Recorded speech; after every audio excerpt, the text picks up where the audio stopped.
সালাম রাসেল ভাই, অনেকদিন হয় লিখবো লিখবো করে আর লেখা হয়ে ওঠেনি। আমি ইউকে থেকে লিখছি। আমার সাথে গত কয়েক বছরে ঘটে যাওয়া বিভিন্ন কয়েকটা ঘটনা আজ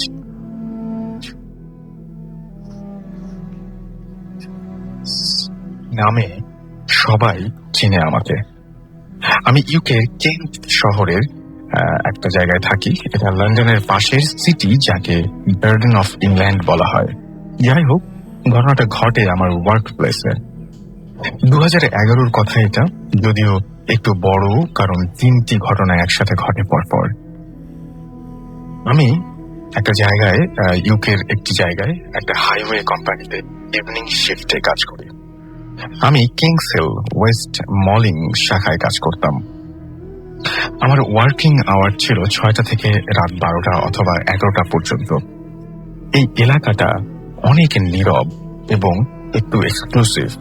এখানে অনেকগুলো অফিস রয়েছে বিভিন্ন কোম্পানির। এদিকে আমি ছাড়াও একজন পাকিস্তানি আর একজন শ্রীলঙ্কান কাজ করত। আমার একটা ফ্রেন্ডও ছিল এবং আমার সাথে, যদিও আমাকে রেখে কিছুদিন পর ও চলে যায়, বুঝিনি কেন। তো যেদিন ঘটনাটা ঘটে তখন রাত প্রায় 11টার মতো বাজে। এটা নভেম্বর ডিসেম্বর হবে। বাইরে প্রচুর ঠান্ডা। আচমকা বাইরে কিসের জন্য একটা আলো আমার চোখে পড়ল। আমি কৌতূহল নিয়ে দরজা খুলে বাইরে এসে দাঁড়ালাম। বলে রাখা ভালো, এই অফিসের চারিদিকে গ্লাস দেয়া দেয়াল, মানে আপনি ভেতর থেকে বাইরে সব এবং বাইরে থেকে ভেতরে সব দেখতে পারবেন। এটা 24 ঘন্টা কর্মরত থাকে কেউ না কেউ, তাই আমি আলোটা দেখতে পেরেছিলাম। আমার চোখ গেল বামের দিকের ওই দিকটা। যা দেখলাম আমি সত্যি তার জন্য প্রস্তুত ছিলাম না। এখন আমার হাত কাঁপছে। দেখলাম একটি লম্বা ছায়া আমার দিকে এক পলকে তাকিয়ে আছে। আমি প্রথমে ভেবেছি ওই দিকের কোনো ওয়ার্কার হয়তো বের হয়েছে বাইরে সিগারেট খেতে, কিন্তু না, ওই দিকটায় কোনো লাইট অন করা ছিল না। মানে সেখানেই কেউ নেই ভেতরে। আর আমার ভেতরে সিকিউরিটি রুমে লিন্ডা, সারা এবং জন। তাহলে ওটাকে? আমি একটু এগিয়ে গেলাম। আমার অবস্থান থেকে তার দূরত্ব ছিল 20-30 হাত, তাই একটু এগোলাম ভালো করে দেখার জন্য। অর্ধেক ভয়ে ভয়ে এগিয়ে গেলাম। গিয়ে তো দেখি আরো ভয়ঙ্কর অবস্থা। ছেলে মূর্তিটির অবয়ব একটি মানুষের।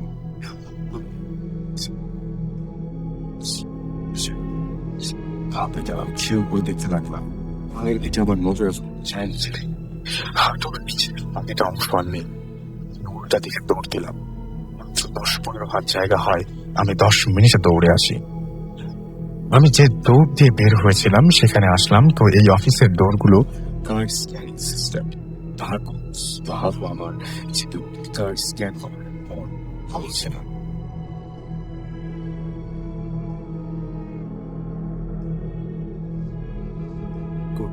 দৌড়ে মেন ডোরে গেলাম। কলিং বেল নক করায় সিকিউরিটি রুম থেকে সারা ডোরটি খুলে দিল। ওরা আমাকে প্রশ্ন করলো, তুমি তো ভেতরে ছিলে, বাইরে গেলে কখন? আর তোমার এরিয়া পাস কার্ড কই? আমি আমার কার্ড দেখিয়ে বললাম এটা কাজ করছে না।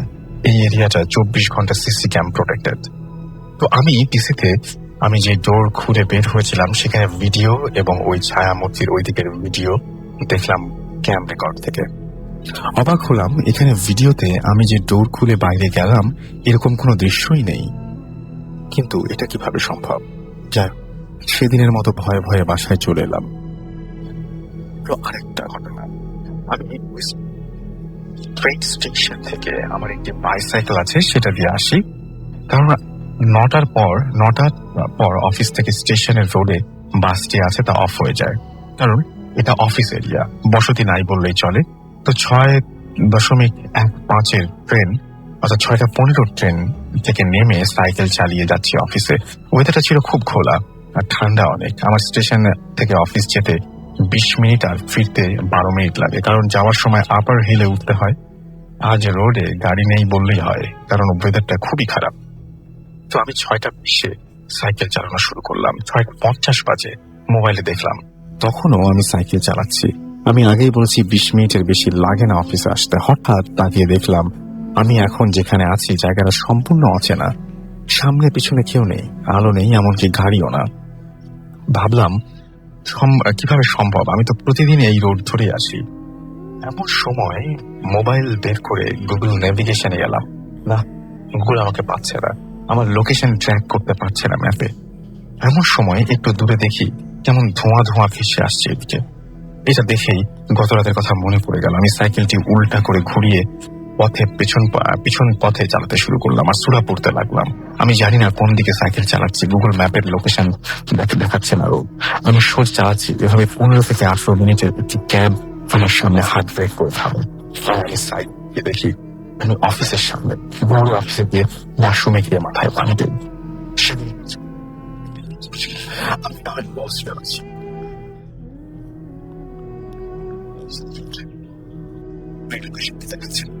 এবার কথাটি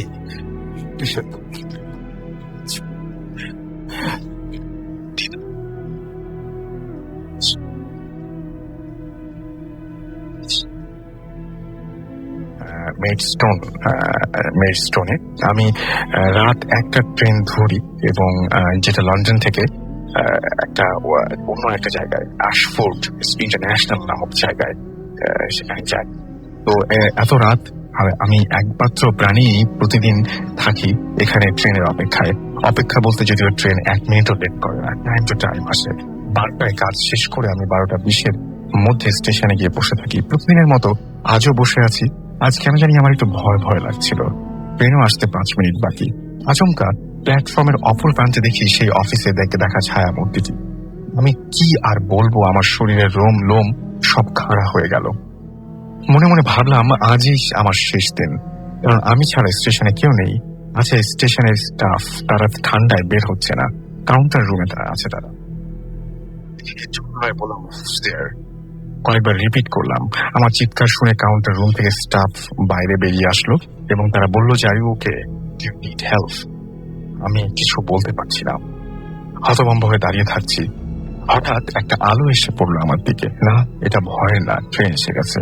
আমি কোন রকমের ট্রেনে করে বাসায় আসলাম। তারপর দিন থেকে আমি আমার জবে যাইনি। ম্যানেজার জানতে চেয়েছিল কেন আমি জব করব না, আমি তাকে কিছুই জানাইনি, শুধু বলেছিলাম আমার ভালো লাগে না এই জবটা।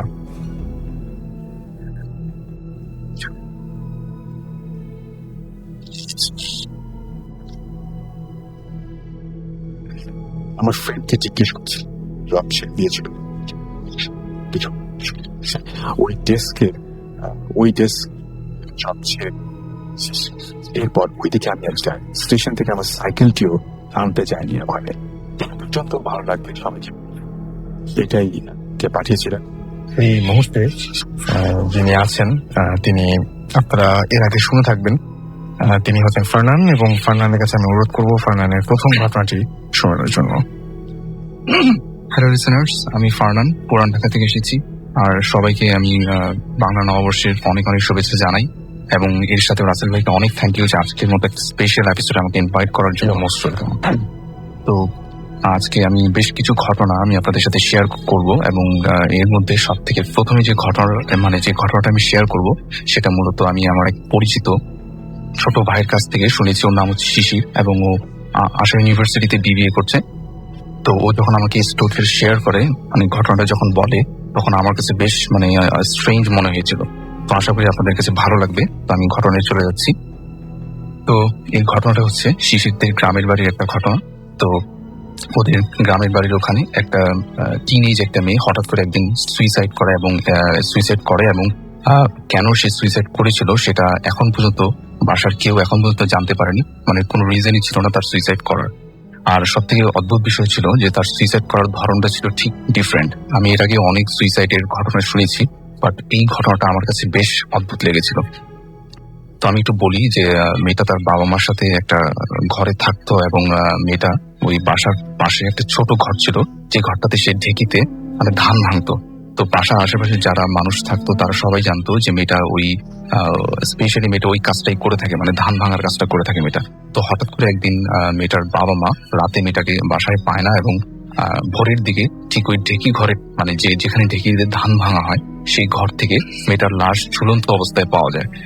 তো কোনো রিজনই ছিল না মেয়েটার সুইসাইড করার, এবং বাসার মানুষও কোনো কারণ এখন পর্যন্ত খুঁজে পায়নি কেন সে সুইসাইড করেছিল। তো বাসার আশেপাশে যারা ছিল এবং মেয়েটার পরিবারে যারা ছিল তারা যেটা ইমাজিন করে যে মেয়েটা নাকি ঢেকের উপরে দাঁড়ায় এবং সেই ঢেকের উপরে দাঁড়ায় এবং উপরে কোনো কিছু একটা কাঠের সাথে তার অন্যটা পেঁচিয়ে গলায় পেঁচিয়ে ঢেকিটাতে ধাক্কা দেয় এবং সে সুইসাইড করে। তো এভাবে তার লাশটা সেখান থেকে পাওয়া যায়। কিন্তু এর থেকেও সব থেকে অদ্ভুত বিষয় ছিল যেটা, যে মেয়েটার লাশটা যখন তারা পায় ওই ঢেকি ঘর থেকে, তখন তারা যেটা দেখে যে মেয়েটার যে চোখগুলা যেটা ছিল, যে মানে চোখগুলো একদম বেরিয়ে আসছিল এবং মেয়েটার চোখ থেকে এবং নাক থেকে প্রচন্ড ব্লিডিং হচ্ছিল। মেয়েটা এতটাই ব্লিডিং হচ্ছিল, মেয়েটার সম্পূর্ণ লাশ এবং রক্তে ভরে গিয়েছিল। তো মেয়েটাকে যে হিন্দু ছিল এবং এরপরে তাকে দাফন করে দেওয়া হয়। তো এখানেই ঘটনাটা শেষ হয়ে গেলে ভালো হতো, কিন্তু আসলে এই ঘটনাটা এখানে শেষ হলো না। মেয়েটাকে দাফন করে দেওয়ার ঠিক 4 থেকে 5 দিন পরে আসল ঘটনাটা শুরু হলো, এবং সেটা হলো যে হঠাৎ করেই একদিন মেয়েটার মা একদিন গভীর রাতের দিকে বাথরুম থেকে যখন সে রুমের দিকে যাচ্ছিল, তখন সে হঠাৎ করে ছিল সেই ঢেকিতে ধান ভাঙার শব্দ। সে খুব ভয় পেয়ে গেল, কেননা তার মেয়ে কিছুদিন আগেই মারা গিয়েছে। তো সেই ঢেকি ঘরে কে ধান ভাঙছে, সে খুব ভয় পেয়ে গেল এবং সে খুব অবাক হলো যে কে এবার সেটা এরকম এত রাতে ঢেকি ঘরে ধান ভাঙবে, ধান ভাঙার মতো কেউ আর নেই।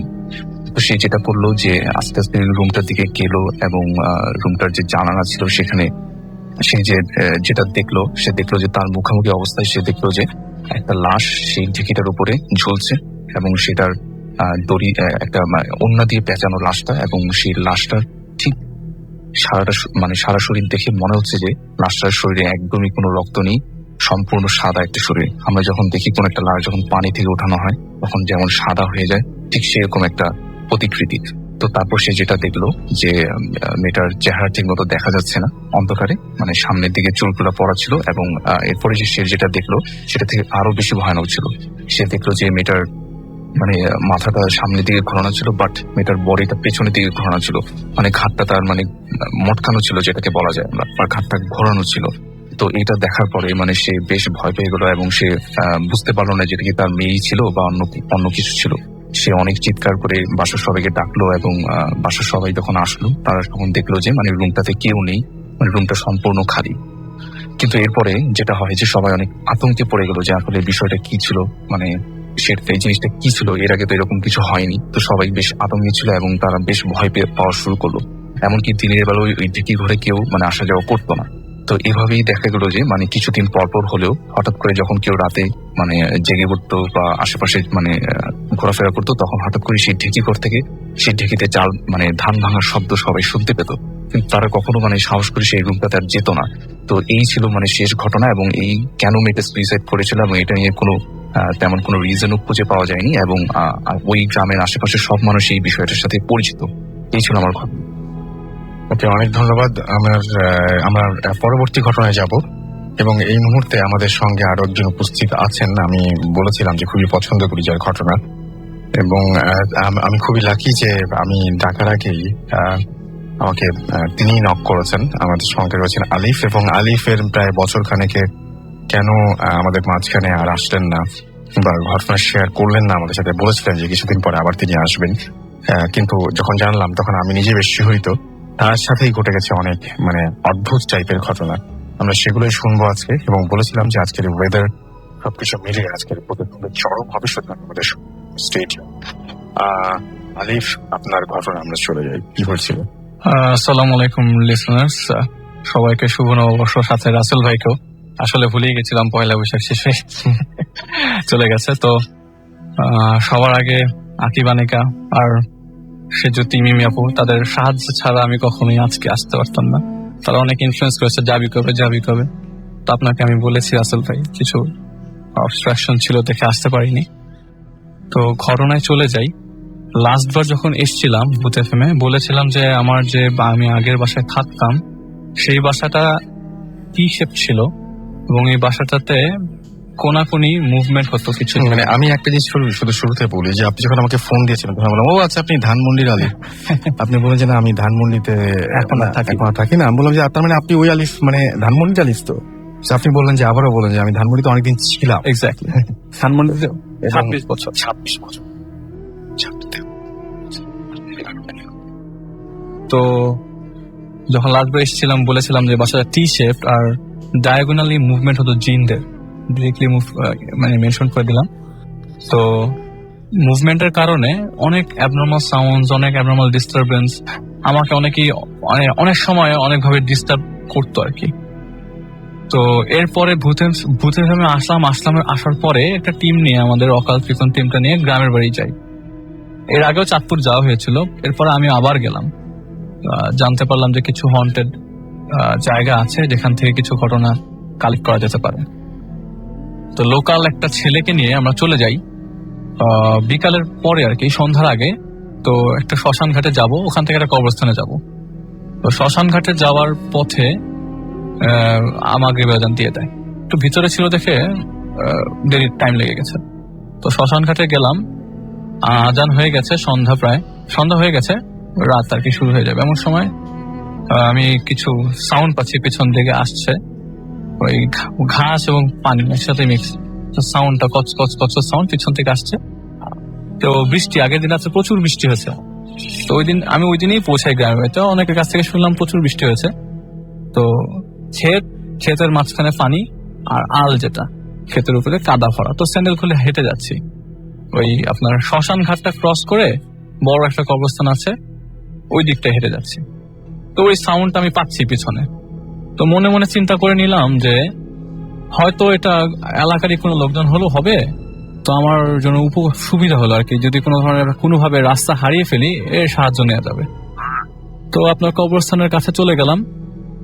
কবরস্থানের কাছে পৌঁছার পরে আমার কাছে, আমি হাঁটছি পিছন দিয়ে, আমার সাউন্ডটা আসছে। তো আমার ফ্রেন্ড যায়, ইরফান আর জাওয়াদ, ওরা কবরস্থানের ভেতরে ঢুকে যায়। তো ঢুকে আস্তে আস্তে আমি থামি জায়গাটায় এবং পেছনে টর্চ মেরে দেখি কেউ নাই। তো আমি মোটামুটি অবাকই হয়ে যায়, এতক্ষণ ধরে সাউন্ডটা আসলো, এখন আর পেছনে সাউন্ডটা নাই কেন। তো হঠাৎ করে বাম সাইডে টর্চ মারলাম, দেখলাম একটা কুকুর। তো আমরা ভাবলাম যে যাক, এটাতে আসা যাবে আজকে রাতে। প্ল্যান হলো যে আমরা এই শ্মশান ঘাট হয়ে আজকে রাতে এখানে আসবো। তো আমাদের সামনেই বেড়িবাদে উঠবো। ওঠার পথে স্লোপটা ভালো বড় স্লোপ। তো উঠছি, সাথে কুকুরটা উঠছে আমার সাথে। বেড়িবাদে উঠা হয়ে গেল, একটু সামনেই বাজার, অনেক লাইট। তো দেখলাম আমার পাশ দিয়ে কুকুরটা হেঁটে গেল। বাজারের ভিতরে ঢুকার পরে আমি আর আলোর মধ্যে তাকে দেখতে পারলাম না। অনেক চেষ্টা করলাম দেখার ভালো করে, এবং আমার সাথে যারা ছিল তাদেরকে অনেক বলার চেষ্টা করলাম। মনের ভেতর থেকে সাই পেলাম না আমি ওদেরকে বলবো। তো বাজার ক্রস করে কালভার্ট দিয়ে গ্রামের বাড়ি চলে গেলাম, এবং যে ছেলেটা যাবে সেই ছেলেটাকে বললাম যে আজকে রাত 3টার দিকে রেডি থাকিস। তো ওকে রাত 2:45টার দিকে যথাযথ দোকানে ঘুমিয়েছিল। তো ওই দোকান থেকে ডেকে নিয়ে এসে বাড়ির উত্তর দিকে একটা কবরস্থান আছে, সেদিকে রওনা দিলাম। বাড়ির মাঝখানে যাওয়ার পথে, তো আমি সবার লাস্টে ছিলাম কারণ ক্যামেরাটা ছিল আমার হাতে। তো ক্যামেরাটা দিয়ে আমি সবাইকে দেখছি, পাশ দিয়ে দেখলাম কুকুরটাও যাচ্ছে। ভাবলাম যে দেখলাম যে ভিডিও করছে ঠিক ওই জায়গায় আমার ভিডিওতে কোনো কুকুর আসছে না। খুব অবাক হয়ে গেলাম। বলবো ইরফানকে, জাওয়াদকে বলতে চাচ্ছি না, কারণ ও একটু বেশি ভয় পেয়ে যেতে পারে, আর ভয় পেয়ে গেলে আমাদের এই ইনভেস্টিগেশনটা আর হবে না। তো জাওয়াদকে না বলে ইরফানকে বলবো, সেটাও সাকাচ্ছি না। কবরস্থানে দিয়ে গেলাম। কবরস্থানটা পরে উত্তর দিকে, আমি ডান দিকে নিচে নামবো, একটু ঢালু জায়গা। দেখলাম কুকুরটা কবরস্থানের দিকে গেল না, সেটা সোজা চলে গেল বাড়ির মাঝখান দিয়ে, সোজা উত্তর দিকে গেল, কিন্তু কবরস্থানের দিকে গেল না। তা আমরা একটু কাদা পাড়িয়ে কবরস্থানে গেলাম। ওখানে একটা নতুন একটা কবর হয়েছে, আমার এক আত্মীয় আর কি, হুমায়ুন নাম, তার কবরটা দেখছি। পাশে আরেকজনের কবর ছিল, কালাম। তো ওনার কবরটার সম্বন্ধে কাহিনী আমাকে ওই লোকাল ছেলেটা বলছে যে হুমায়ুন দাদা নাকি এরকম পাশে যার কবর, মাসখানেক আগে দেখতে পেলো যে কবরটা 1 বছর পর ইনট্যাক্ট পাওয়া গেছে। সেও আজকে, হুমায়ুন দাদাও আজকে নাই। তো এই কথা শুনতে আমরা ডিসাইড করলাম যে আমরা আরেকটু সামনে যাব। সামনে গিয়ে আরেকটু ঢাল আছে, ক্ষেত, কবরস্থান শেষ, ছোট কবরস্থান বাড়ি। তো ক্ষেতের দিকে গেলাম, হঠাৎ ডান দিকে তাকালাম। ডান দিক তাকালে আবার বেড়িবাঁধ দেখা যায়। ডান দিকে তাকানোর পর দেখলাম একটা লাল লাইট বেড়িবাঁধটা প্রায় 1/2 কিলোমিটার দূরে আমাদের দিকে আসছে। ইরফান জাওয়াদ বলল, দোস্ত দেখ একটা লাল আলো আমাদের দিকে আসছে। আমি মাথা ঘুরিয়ে দেখি যে ওরা দেখছে লাল আলো, আমি দেখছি কুকুর। ওই কুকুরটাই আসছে আমাদের দিকে, বললো দেখ দোস্ত আমাদের দিকে এগিয়ে আসছে, আমরা ভেতরে ঢুকে যাই। তা আমি দেখলাম আসলেই তো এই কুকুরটা ওই দিক থেকে এদিকে আসছে, কাছে আসছে। তো আমরা কবরস্থানে ঢুকে গেলাম, দেখলাম যে না, সে আর কবরস্থানের ভেতর ঢুকছে না। এবং রাসেল ভাই আমি বলি, জানি না কি শেপ দেখলাম, এটা কুকুরও ঠিক বলবো না, সামনে আসার পরে বাঘও ঠিক বলবো না, একটা অ্যাবনর্মাল শেপ। এটার ডেসক্রিপশন রাসেল ভাই আমার জানা নেই। এমন উইয়ার্ড ডেসক্রিপশন আমি এই জন্তু কখনো দেখি নাই, আমার চোখে কখনো এরকম চোখে পড়ে নাই, বা আমাদের ওয়ার্ল্ড হিস্ট্রিতে এরকম কোনো জন্তু আছে বলে মনে হয় না। হঠাৎ করে আমরা ভিতর থেকে ডিসিশন নিলাম যে চলে যাব। তা আমি বললাম না, এখন যাব না, কারণ আমি মনে মনে অ্যাজিউম করে নিয়েছি যে জিনিসটা আমাদের সাথে কবরস্থানে ঢুকতে পারছে না, তাহলে কবরস্থানটা সেফ, আমি কবরস্থানে আমি সেফ থাকবো। 1 ঘন্টা এখানে টাইম পাস করি। তো ভেতরে আমরা বসলাম, বসার পর কথা বলতে বলতে দেখলাম যে না, কিছুক্ষণ পর এটা চলে গেছে। আবার কিছুক্ষণ পর ব্যাক করার পর দেখলাম যে কবরস্থানে যেসব গাছ আছে, ওরা আমাকে বলে দেখ দোস্ত গাছগুলা নড়তেছে। আমি মাটির নিচে তাকিয়েছিলাম, মাটির দিকে তাকিয়েছিলাম আর কি। গাছগুলা শো শো করে নড়তেছে, কিন্তু পেছন সাইডের গাছগুলা নড়তেছে না। আমি ডান দিকে তাকাই, দেখি যে ওই জিনিসটাই ফু দিচ্ছে অনেক জোরে এবং গাছগুলা নড়তেছে। আমার সাথে যে ফ্রেন্ড দুটো আছে, ওরা দেখতেছে গাছ নড়তেছে, ওরা ডান দিকে কিছুই দেখছে না। আমি ওদেরকে বলছি না তোরা ডানে দেখ। তো এই মুহূর্তে থেকে কিছুক্ষণ পর এটা চলে গেল। বললাম যে চল আবার বাড়ির দিকে যাই। তো ওই কবরস্থানে যে ঢোকার রাস্তাটা, আমার ওই জায়গাটা উঁচু জায়গাটা ক্রস করে বাড়ির দিকে যাচ্ছি, আবার এটা ব্যাক করলো। তো এবার যে পাশে হাঁটছি, পশ্চিম সাইডে যেসব গাছ আছে সব নড়ছে। তো ইরফান আর জাওয়াদ বলছে যে এই সাইডে গাছ নড়তেছে না, এই জায়গায় গাছ নড়তেছে, এটা কি? আমি তো দেখতেছি এই হেঁটে যাচ্ছে ওই পাশে, বাড়ির টিনের চাল তো টিনের চাল ক্রস করে হেঁটে যাচ্ছে, আর গাছগুলো সব নড়ছে। তো আমি বাড়ি ক্রস করে ঘরের পর্যন্ত পৌঁছাই, আলহামদুলিল্লাহ সেফলি পৌঁছাই। পৌঁছানোর পর যে ছেলেটার সাথে ছিল ওকে ওই দোকান পর্যন্ত আবার এগিয়ে দিয়ে আসি। রাতের বেলা নামে ঝুম বৃষ্টি, সব বাতাসের মধ্যে টিনের চালের উপর অনেক হাঁটার সাউন্ড। তো এর মধ্যে আমি একটা মানে কি বলবো অ্যাডভাইস পাই যে এটা ওদেরকে বলা যাবে না, আমার ফ্রেন্ডদেরকে বলা যাবে না, বললে আমাদের বিপদ হবে। তো সেটা আমি আর ওদেরকে বলি না। পরের দিন আর ইনভেস্টিগেশনের নাম নাই। আমি বললাম যে না, আর ইনভেস্টিগেশন বাদ, ঢাকা চলো ডিরেক্ট। তো ঢাকা চলে আসি। ঢাকায় আসার যেদিন পৌঁছতে রাত 10টা বাজে। এমনি অনেক টায়ার্ড ছিলাম, খাওয়া দাওয়া শেষ করে ঘুমানোর সময় আমি যে জায়গায়, আমি ডান পাশে কাজ হয়েছিলাম আর পাশে ছিল ভাই, তো দেখতে পাচ্ছিলাম না। এসিটা ছিল ভাইয়ের উপরে, আমার ভাই যেদিকে ঘুমায় তার একটু উপরে এসিটা। হঠাৎ করে দেখলাম এসিটা চালু হয়ে গেছে। তো আমি বললাম, এই আকিব তুমি এসিটা অন করলা কেন? এখন তো শীত লাগতেছে, এসিটা অন করার দরকার নাই তো, বৃষ্টি হয়েছে বাইরে। দেখলাম ওর কাছ থেকে কোনো সারা শব্দ পাচ্ছি না। এবার আমি বললাম ও থাক, ঘুমিয়ে গেছে। তাহলে আমি এসিটা অফ করতে যাই, দেখি এসি অলরেডি অফ, আর বাতাস তো হু হু করে বেরোচ্ছে এসি থেকে। আমি আর কোনো ধরনের সাউন্ড করতে না করে ঘুমিয়ে যাই। 2-3 দিন খুব আরামে ছিলাম। এরপরে আবার রাত্রেবেলা, রাত 2টা-3টার ঘটনা। আমার বাবা এখন এটা নিয়ে খুব ইরিটেট ফিল করে। আমি প্রতিদিন রাতে গেমস খেলি, আবার এলাকার ল্যান যারা ইউজার আছে তাদের সবাই সাথে একটা গেমস খেলি। তো গেমস খেলা অবস্থায় সবার সাথে কথাবার্তা চলতে থাকে, কানে হেডফোন। তো এই হেডফোনে হঠাৎ করে আমার কান থেকে হেডফোনটাকে জানি সরিয়ে দিল। রাত 2টা-3টা, আমার ভাইটা ঘুমিয়ে গেছে, ওকে আমি দেখেছি ঘুমাচ্ছে। তো হেডফোনটাকে সরালো। আশেপাশে তাকিয়ে দেখলাম, আমার রুম অন্ধকার এমনিতেই। তো আশেপাশে তাকিয়ে দেখলাম কেউ নাই। হেডফোনটা আমার কানে প্লেস করে আবার খেলায় মনোযোগী হয়ে গেলাম। আবার ওই খেলার মাঝখান থেকে খুবই কর্কশ সাউন্ড, লাইক এরকম করে সাউন্ড আসছে, আই আলিফ এরকম করে ডাকছে আমাকে। আমি খুবই বিরক্ত, আমি গেমটা অফ করে হেডফোনটা ঘাড়ের মধ্যে রাখি, দেখ কি হচ্ছে, এরকম সাউন্ড কেন আসছে। দেখলাম যে আমার মধ্যে এরকম দরজা কন্টিনিউয়াস নক করতেছে, এরকম সাউন্ড আসতেছে। আর সাউন্ড গুলো এরকম যে কিছুক্ষণ পর পর আপনার বোতল থেকে কে জানি বেরোচ্ছে, করে এভাবে বেরোচ্ছে। আমার কাছে খুবই উইয়ার্ড লাগে। আমি ওই দিন রাতে ঘুমিয়ে যাই। এর 2-3 দিন পরে আমি আবারও 3টার দিকে গেমস খেলে উঠি। উঠার পরে প্ল্যান করছি শুভ। এমন সময় আমার কানের পাশে ফিস করে বলে যে তোর বাসায় আজকে আসন বসবে। আমি ওই দিন খুব ভয় পেয়ে যাই। আসন মানে কি? তো আমাকে খুব কর্কশ ভাষায় বলছে। এই ভাষা আপনি রাসেল ভাই ট্রাই করলেও বুঝবেন না। আমি বুঝতে পারছি কি বাসায় আজকে আসন বসবে। তো আমি বললাম আসন মানে কি? পরের দিন আমি ওই দিন রাতে ঘুমিয়ে যাই। ওই জিনিসটার সাথে আমি কনভারসেশনে জড়াই না। আমি জড়ালে ভাবতাম যে আমাকে যদি কোনো ধরনের ক্ষতি করে তো আমি ঘুমিয়ে পড়ি। তো পরের দিন সকালবেলা আমি জিজ্ঞেস করলাম আসন মানে কি একজনের কাছে। তো সে বললেন যে আসন হচ্ছে এই আধ্যাত্মিক মানুষগুলা যখন এদের সামান করে তখন এরা একসাথে বসে ডেকে নিয়ে আসে এদেরকে। তো আমি খুব ভয় পেয়ে গেলাম, এই আসন বসবে মানে এই জায়গায় আসন আসন আছে নাকি। তো পরে 2-3 দিন এরকম আমি আবার খুব আরামে ছিলাম। 2-3 দিন পরে আমাকে আবার একদিন এসে বললো যে তোর বাসায় আজকে আসন বসবে। আমি একটু সাহস নিলাম বুকে যে আজকে আমি একটু ঘুমানোর ভান করে ওকে ঘুমানোর ভান করে থাকি, সাউন্ডটা শোনার চেষ্টা করি কি আসন বসবে অ্যাকচুয়ালি।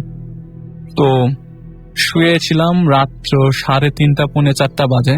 রাসেল ভাই বিশ্বাস করবেন না, বোতল থেকে এরকম সাউন্ড আসছে, বাথরুম থেকে আমার ড্রয়িং রুমে ভর্তি 70টার উপরে এরকম সাউন্ড পেলাম। আমি মোটামুটি আমি ঘাবড়ে যাই যে এটা কি, এটা এরকম সাউন্ড হচ্ছে কেন, এরকম সাউন্ড আসছে কেন, এরকম সাউন্ড তো আমি কখনো শুনি নাই।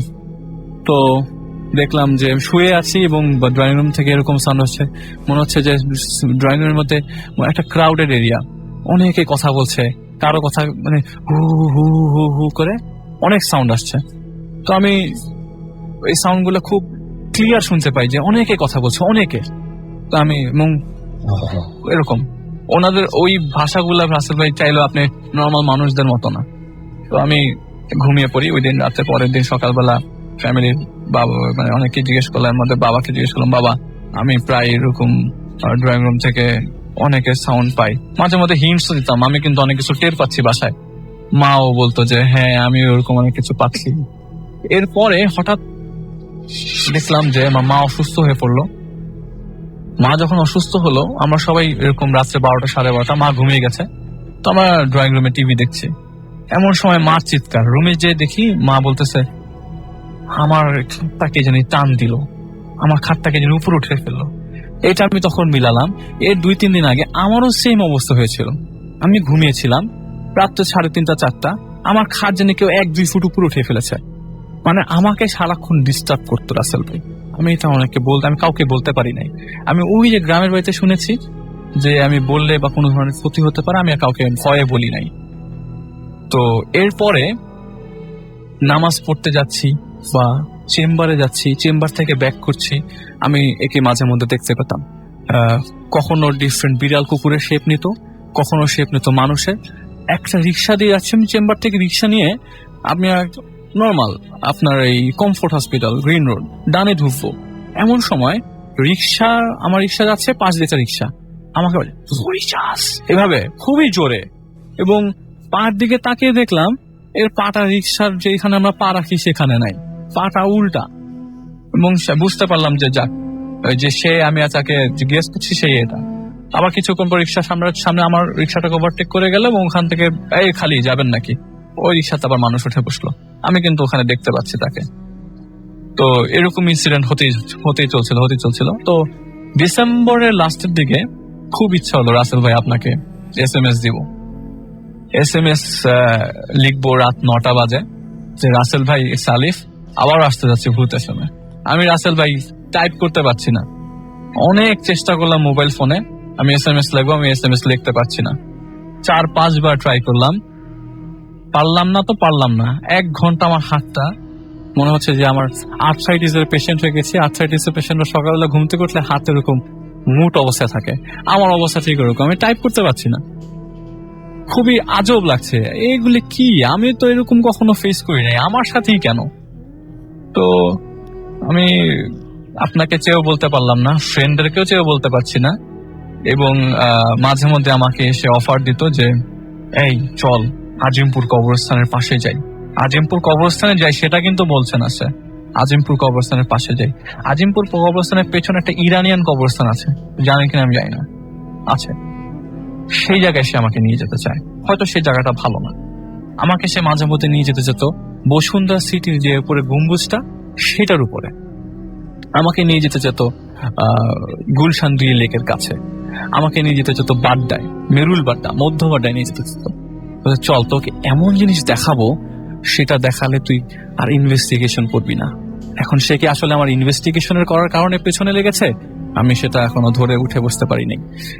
তো এরকম মাঝে মধ্যে আমাকে বলতো যে চল যাই, বুড়িগঙ্গা নদীর তীরে যাই। আমাকে কিছু বাসা মানে ঢাকা শহরে কিছু বাসা যেগুলি খুবই মানে সেফ না, আনসেফ বাসাগুলার অ্যাড্রেস তো সে আমাকে দিয়েছে যে এইসব বাসাগুলা ভালো না। আমি এগুলি মেনশন করতে যাচ্ছি না এগুলি এরিয়াগুলা কোথায়। তো লাস্ট মোমেন্টে বলতে চাই যে রাসেল ভাই অনেক চেষ্টা করে একজনের কাছে যাই, আমি একাই যাই। যাওয়ার পরে আমি তার কাছে জিজ্ঞেস করলাম যে আমার সাথে এরকম কেন হচ্ছে, আসলে কি এরকম কিছু আছে আমার সাথে? দেখি হ্যাঁ এতদিন ছিল, এখন আর নাই। এইটা ঘটনা হচ্ছে ফেব্রুয়ারি লাস্টের দিকে, এখন আর নাই। তো আমাকে বলছে যে তোমরা বাসা ছাড়তেছো কবে? তখন আমার মনে পড়লো আগে আমাকে বলতো যে তোরা এইটা ছেড়ে দে, বাসা অনেক ভালো থাকবি জ্যানের দিকে। এবং লাস্ট মোমেন্টে একটা চিরকুটও আমাকে দিয়ে গেছে, রাসেল ভাই আমি আপনাকে দিয়েছি এটা। ওইটাতে লেখা ছিল যে বাসাটা ছেড়ে দে, ভালো থাকবি সবসময়। আমি উনাকে বললাম, উনি আমাকে বললেন যে হ্যাঁ ছিল, এতদিন ছিল, কিছুদিন আগে তার মৃত্যু হয়। কারণ আমরা তো জানি ভাই জিনদের মৃত্যু আছে। তার বয়স হয়েছিল 1603 বছর এবং সে আমাকে চেয়েছিল তার সাথে নির্মল, সেও মরবে, আমাকেও চেয়েছিল ক্ষতি করে যেতে। তো আলটিমেটলি কিভাবে বেঁচে গেছে আমি জানি না, আমাকে সে পজেস করতে পারেন নাই এবং সে চেয়েছিল আমাকে নানাভাবে ক্ষতি করার জন্য। অনেক ক্ষেত্রে আমি খেতে গেলেও আমাকে খেতে দিত না। আমি শুনলাম যে আমি দেখছিলাম আপনার সঙ্গে একটা ব্যাগ নিয়ে এসেছেন, সেই ব্যাগের মধ্যে তসবি থেকে শুরু করে সব আছে, সবকিছু আছে। হ্যাঁ, এবং আমি আপনাকে যে ইভিপি গুলা দিয়েছি সেগুলো আমার যে হেডফোনে রেকর্ড করা সেটাও কিন্তু আপনাকে দেখালাম। এবং 4টা ইভিপি দিয়েছি, একটার মধ্যে আমার ছোট একটা কনভারসেশন আছে তার সাথে, এবং ছবিও আপনাকে দিয়েছি। আমি পায়োনিয়ার ডেন্টাল কলেজের হোস্টেলে যাওয়ার পরে একটা ছবি তুলে, আর আমি কখনো বিড়াল ধরিনি রাসেল ভাই, ওই দিনই ফার্স্ট টাইম বিড়াল ধরি। বিড়াল ধরার পরে বিড়ালটাকে ডাক দিলাম, তো আমার হোস্টেলের একটা ব্যাচমেট আছে তানভীর, ও বললো যে তুই ডাক দিয়ে চলে আসবে, এত অনেক মেশুক। ডাকলাম, আমার পায়ের উপরে চলে আসলো। আমি বললাম দোস্ত একটা যেহেতু লাইফে ফার্স্ট বিড়াল ধরলাম, একটা ছবি তোলার পরে যে আপনাকে এই ছবিটা দেখালাম, বিড়ালের পাশে একটা স্কাল। আমি এটা এডিট করিনি রাসেল ভাই, মিথ্যা কথা বলে লাভ নেই। আমি যেভাবে ছিল সেভাবে আপনাকে দেখালাম। বিড়ালের সাথে ওই পাশাপাশি যদি ছবি কাঁপতো, ক্যামেরাটা কাঁপতো, তাহলে রেজেমনেন্স বোঝা যেত। পাশে একটা স্কাল দেখা যাচ্ছে। এটা আমি এখনো কোথাও পাবলিশ করিনি, আপনাকে ফার্স্ট দেখালাম। রাইট। তো আমরা চমৎকার ঘটনা শুনলাম আলিফের কাছ থেকে। তাতে আরো বেশ কজন মানে তারা ওই পাশের গ্রামে যায় এবং ওই পঞ্চায়েতের সবাই অ্যাটেন্ড করে। এবং আমি ফর্চুনেটলি তাদের সেদিন রাতে ব্যাগ করতে হয়ে গিয়েছিল, মানে ঘন্টা শেষ হয়েছিল এবং তাই সেখানে থেকে রওনা করে অনেক ঘটনা বা খাবার পরিবেশ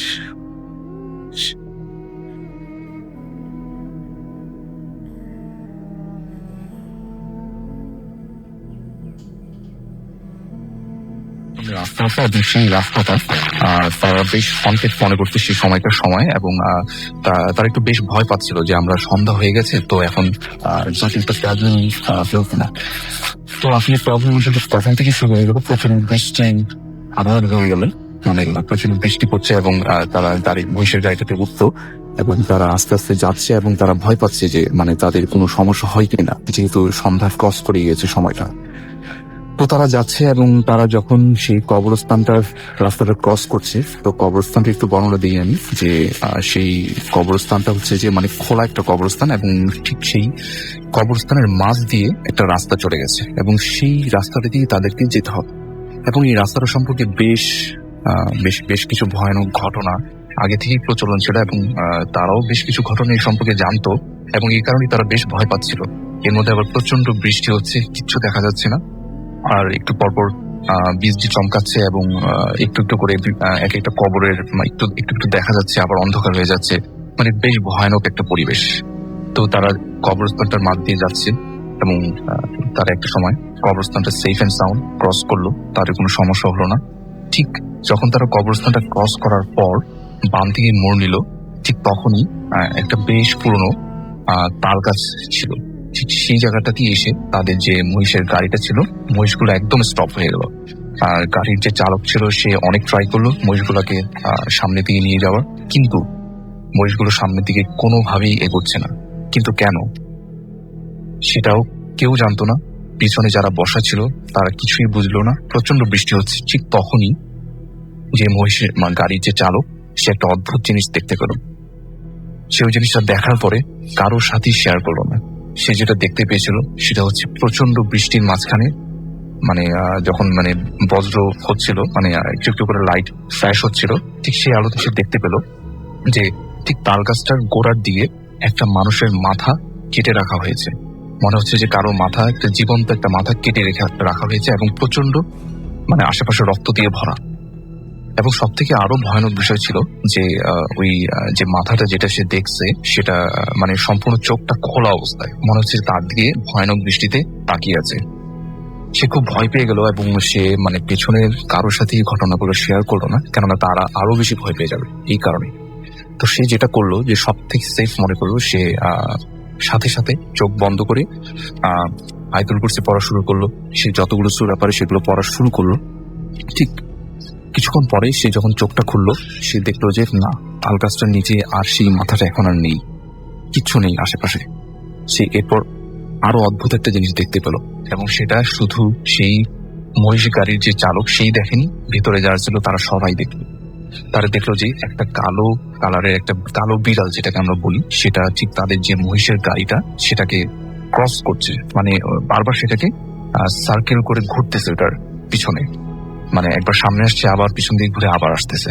তো এই জিনিসটা তারা দেখলো, এবং আরো বেশি অবাক বিষয় ছিল যেটা, যে ওই কালো যে বিড়ালটা ছিল, আমরা যে নর্মালি যে বিড়ালগুলোকে দেখি ঠিক সেগুলো থেকে অনেক বড় আকৃতির এবং খুব অদ্ভুত রকমের আকৃতির, এবং চোখগুলো তার জল জল করছিল, এবং তারা বেশ ভয় পেয়ে গেছিল যে এটা কি আসলে। কিন্তু মহিষ গাড়ির চালক তখনও কিছু তাদেরকে বলেনি। সে যা দেখেছিল সেটা তখনও সে বলেনি। তারপর যেটা হলো যে কিছুক্ষণ পর সে বিড়ালটাকে তারা আর দেখতে পেল না। তখন মহিষ গাড়ির যে চালক মহিষগুলাকে মানে কিছুই করলো না, মহিষগুলো নিজেই মানে চলা শুরু করলো, এবং তারা খুব তাড়াতাড়ি পাশের গ্রামে তাদের যে বাসায় সেখানে চলে আসলো। ঠিক বাসায় যখন তারা আসলো, তখন যে মহিষের গাড়ির যে চালক সে সবাইকে ঘটনাটা বললো যে সে এরকম একটা কাটা মাথা গাছের নিচে দেখতে পেয়েছিল। তারপর সেই ঘটনাগুলো সবকিছু শেয়ার করলো। এই ছিল আমার ঘটনা।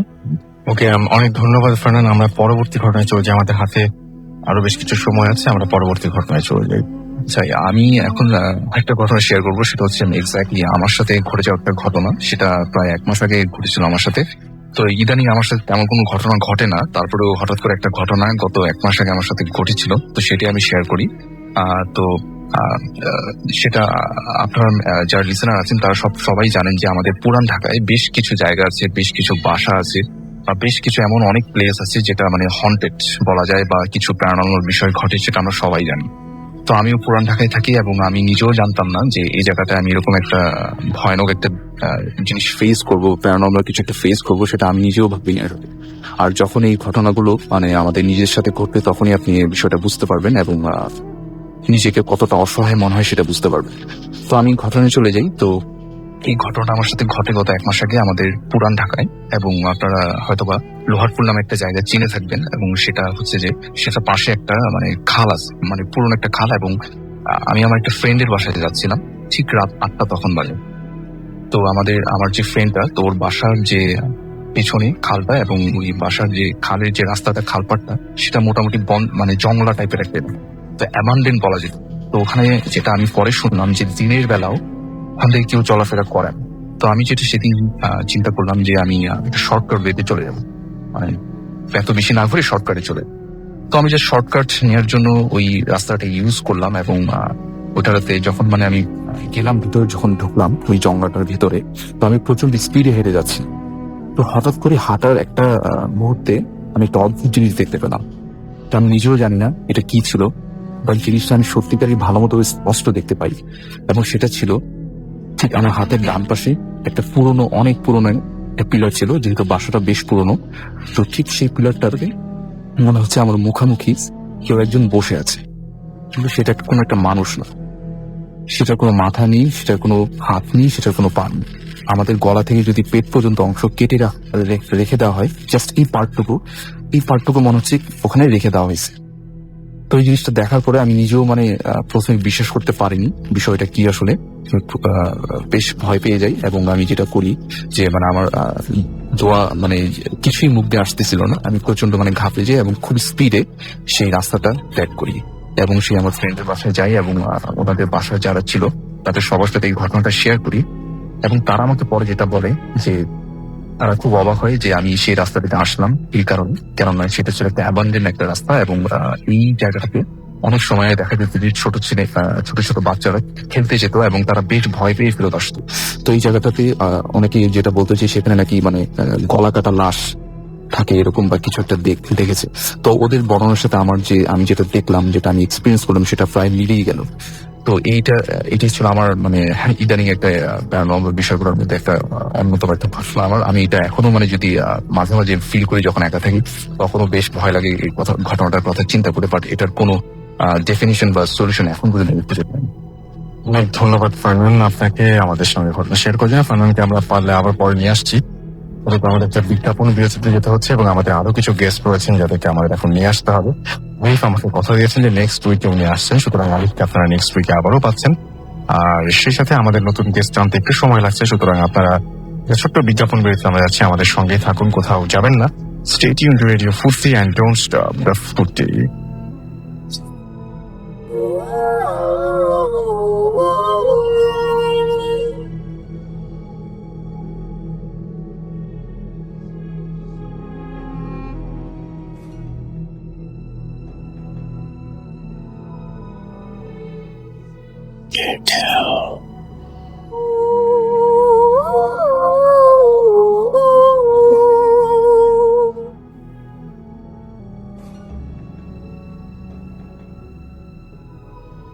মিনিট আমি রাস্তারাজির সাথে, আমার সাথে রয়েছে মাসুম এবং আজকের অতিথিরা। চলছে ভূত এফএম হন্টেড বাই এয়ারটেল। আপনারা অনেকে এসএমএস করছেন, যারা এসএমএস করতে চাচ্ছেন তাদেরকে বলি মোবাইলের মেসেজের সঙ্গে টাইপ করুন ফুর্তি FORTI ফুর্তি স্পেস দিয়ে আপনার নাম স্পেস দিয়ে আপনার মেসেজ পাঠিয়ে দিন 9840 নাম্বারে। আর যারা আমাদের ইমেল করতে চান তাদেরকে ইমেল অ্যাড্রেসটিও বলে দিচ্ছি।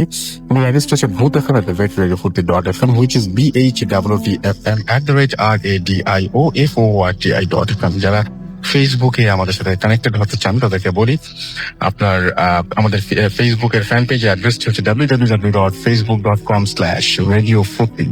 অলরেডি আমি দেখতে পাচ্ছি যে অনেকেই আমাদের সাথে ফেসবুকে জয়েন করেছেন।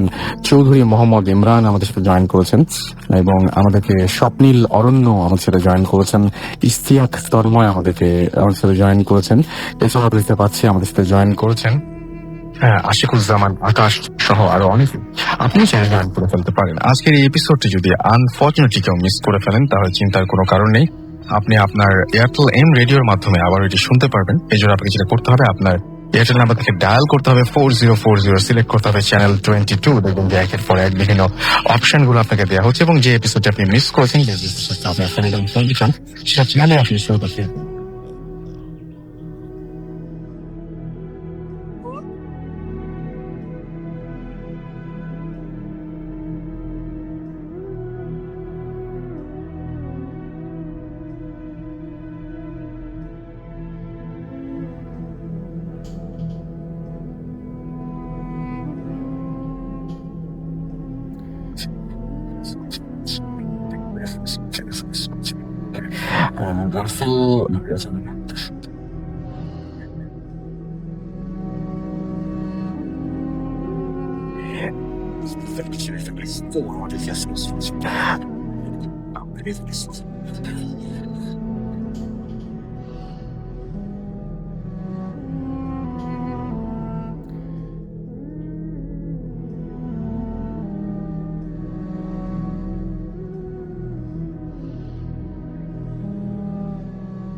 আচ্ছা, এসএমএস করছে দেখে আমি মেসেজ করছি আর কোনো কিছু নেই।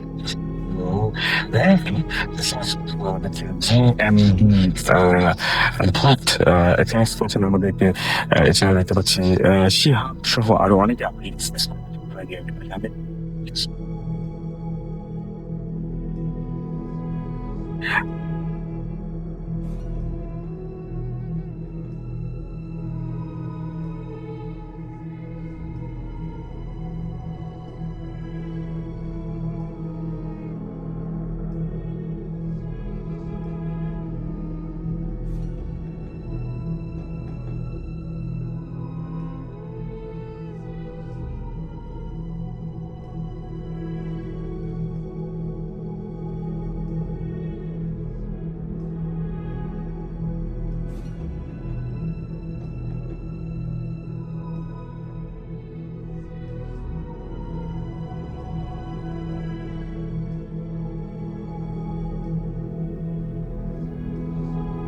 বসে গেল আচ্ছা আমার জন্য চেষ্টা করলো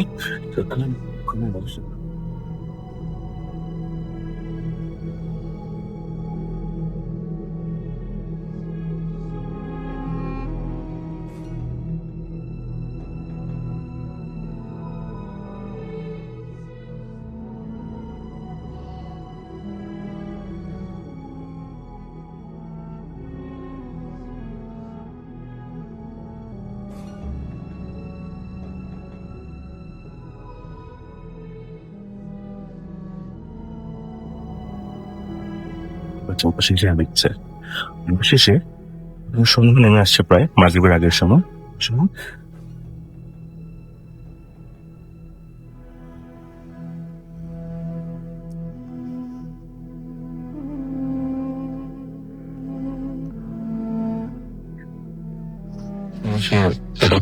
চেষ্টা করছে এটা করছে না অবশেষে ব্যর্থ হয়ে চলে আসলো এসে বললো যে বাচ্চাটাকে উঠানোর চেষ্টা করা হচ্ছে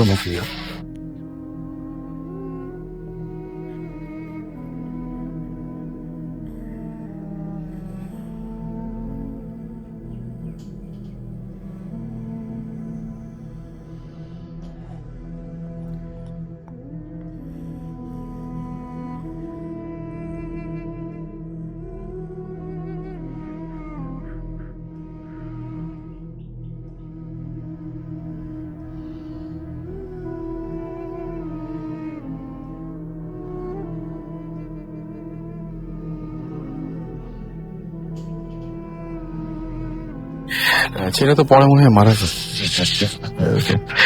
আমরা চলে যাবো আমাদের পরবর্তী ঘটনায়। আমাদের সঙ্গে বাবু ভাই জয়েন করেছেন এই মুহূর্তে এবং আমরা তার কাছ থেকে একটা বড় লম্বা চড়া একটা ঘটনা শুনতে যাচ্ছি। তো আমাদের সঙ্গেই থাকুন। এবং এই ঘটনাটা কি বাবু ভাই, এটা কি ঢাকার ঘটনা? কোনো ঢাকার ঘটনা শুনি আমরা তাহলে। এই ঘটনাটা হচ্ছে আপনার একটা বাসা আর কি। মানে আমি এর আগেও আপনাদেরকে বলেছি যে মোহাম্মদপুরে কিছু বাসা আছে যেগুলো আপনার পুরানো আর কি, সেখানে বিভিন্ন রকমের আর কি আপনার এই ধরনের স্পুকি ঘটনা ঘটে থাকে। somehow these houses are haunted। তো যেটা হয়, এই বাসায় একটা ফ্যামিলি আসে।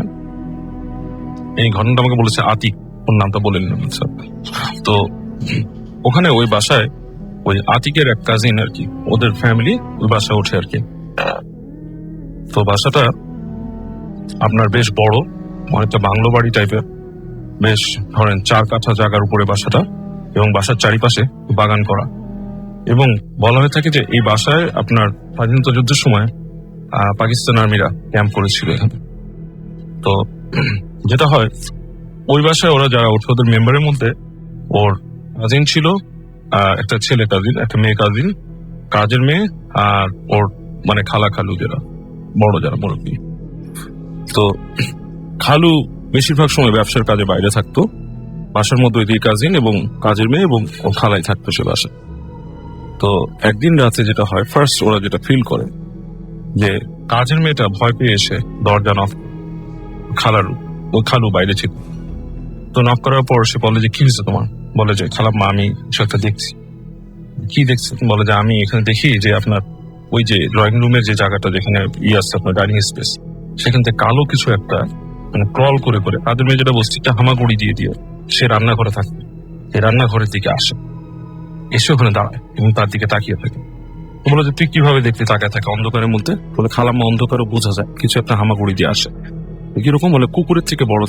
কুকুর তো ঘরে ঢোকার কথা না, তুই স্বপ্ন দেখছিস। কাজের মেয়েটা তখন বলে এবং মানে কেউ এটা আর কি করে না তার কথা। এবং সে পরে রিকোয়েস্ট করে যে আমি আপনাদের বাসার ওই যে দরজার সামনে আমাকে ঘুমাতে দিন, সেটাও কেউ এগ্রি করবে। কাজের মেয়েকে ওই রান্না করে রাখে। পরে যেটা হয়, একদিন রাতের বেলা ধরেন আপনার তখন হয়তো 1-2 বাজে, এই সময় ওর যে মেয়ে কাজিনটা সে হঠাৎ করে শুনে যে কাঁদতেছে, তো মেয়ের গলা খুব কাঁদতেছে নাকি বলে, মানে একটু মানে মানে আপনার যেটাকে বলা হয় আপনার বিলাপ করে কান্নার মতো। তো সে বলে যে প্রথমে একটু ভয় পায়, মানে সে কলেজে পড়ে, তখন সে একটু ভয় পায় যে কি কাঁদতেছে, কারণ কান্নার শব্দ কিন্তু রাত্রে এমনি একটু হরে ঠিক লাগে শুনতে। তো তারপরেও সে যেটা করে, গেট খুলে দেখে বাসা অন্ধকার, হালকা বৃষ্টি হচ্ছে বাইরে। এই অবস্থায় সে হেঁটে চলে আসে, এসে আপনার দেখে শব্দটা আসতেছে রান্নাঘর থেকে শব্দটা আসতেছে। তো সে আস্তে আস্তে রান্নাঘরের দিকে যায়, যে দেখে কাজের মেয়েটা বসে আছে, মানে বসে 2 হাঁটুর মধ্যে এরকম জড়সড় হয়ে, সিঙ্ক ছিল, সিঙ্কের পাশে বসে থরথর করে কাঁপতেছে। তো সে যেটা হয়, সে নাম ধরে ডাকে, যাই অমুক, কি হয়েছে, তুই কাঁদতেছিস কেন? প্রথমে কোনো রেসপন্স নেই। 2 মিনিট পরে কাজের মেয়েটা শব্দ করে উঠে বলে, আপা আমি ভয় পাই। কি হয়েছে? বলে, ওই যে ওইখানে দাঁড়ায় ছিল, আপনি আসছেন, আপনি আসার পর চলে গেছে। তো মেয়েটার মধ্যে একটু সমবেদনা হয়, ও বলে যে তুই আমার রুমে এসে ঘুমা, তোর এখানে ঘুমানোর দরকার নেই। তো এনে ওকে রুমের মধ্যে ঘুমাতে বলে। তো যেটা হয়, ওই রুমের মধ্যে যখন সে ঘুমায়, প্রথম দিন ওই দিন রাতে আর কিছু হয়নি, মেয়েটা ঘুমাইছে। নেক্সট দিন যেটা হয়, ও রুমের মধ্যে দরজা লক, কাজের মেয়ে যথারীতি ওই কাঁথা নিয়ে এসে রুমে শুয়েছে। ওই রুমের দরজার মধ্যে কেউ কিল মারে, নকের মতো আর কি, নক করে যখন সে কিল মারে দরজা। চিৎকার করে ওঠে মেয়েটা, কে? হ্যাঁ, বলে জোরে চিৎকার করে লাইট জ্বালায়, বাসার মানুষজন উঠে আসে, কি হয়েছে? বলে আমার রুমে দরজা কিল মারছে। কিন্তু কিল মারা কেউ নাই, তার বাবাও নাই, তার মা আর ভাই বাসায়, কাজের মেয়ে। তো জিনিসটা নিয়ে বেশ আলোচনা হয় ওদের মধ্যে, কি হচ্ছে না হচ্ছে। কাজের মেয়েটা ভয় পায়, এবং তারপরের দিন যেটা হয়, দুপুরবেলা কাজের মেয়েটা ওই হঠাৎ করে একটা চিৎকার শুনে ওরা বাসার মধ্যে ভর দুপুর, এবং দেখা যাচ্ছে যে ও ডাইনিং স্পেসের কাছে পড়ে আছে মাটিতে অজ্ঞান হয়ে। তোকে নেওয়া হয়, পানি টানি ছিটানোর পরে এলাকার ডাক্তার একটা ডাকা হয়, কি হয়েছে? ডাক্তার বলে ওর সবকিছুই নর্মাল, প্রেশার একটু মানে বুঝতে আছে, বাট এভরিথিং ইজ নর্মাল। কেন হয়েছে হুনুস? তখন থেকেই মানে সমস্যাটা আসলেই দানা বাঁধে আর কি। এটা হয় ওই এরপরের রাতে একদিন ওর কাজিন, যে ছেলে কাজিন, সেও ওরকম গোঙানি টাইপের একটা শব্দ পায় আর কান্নার শব্দ পায় রাতের বেলা। তো ও উঠে যে ওই উঠে দেয়, রান্নাঘরে গেছে।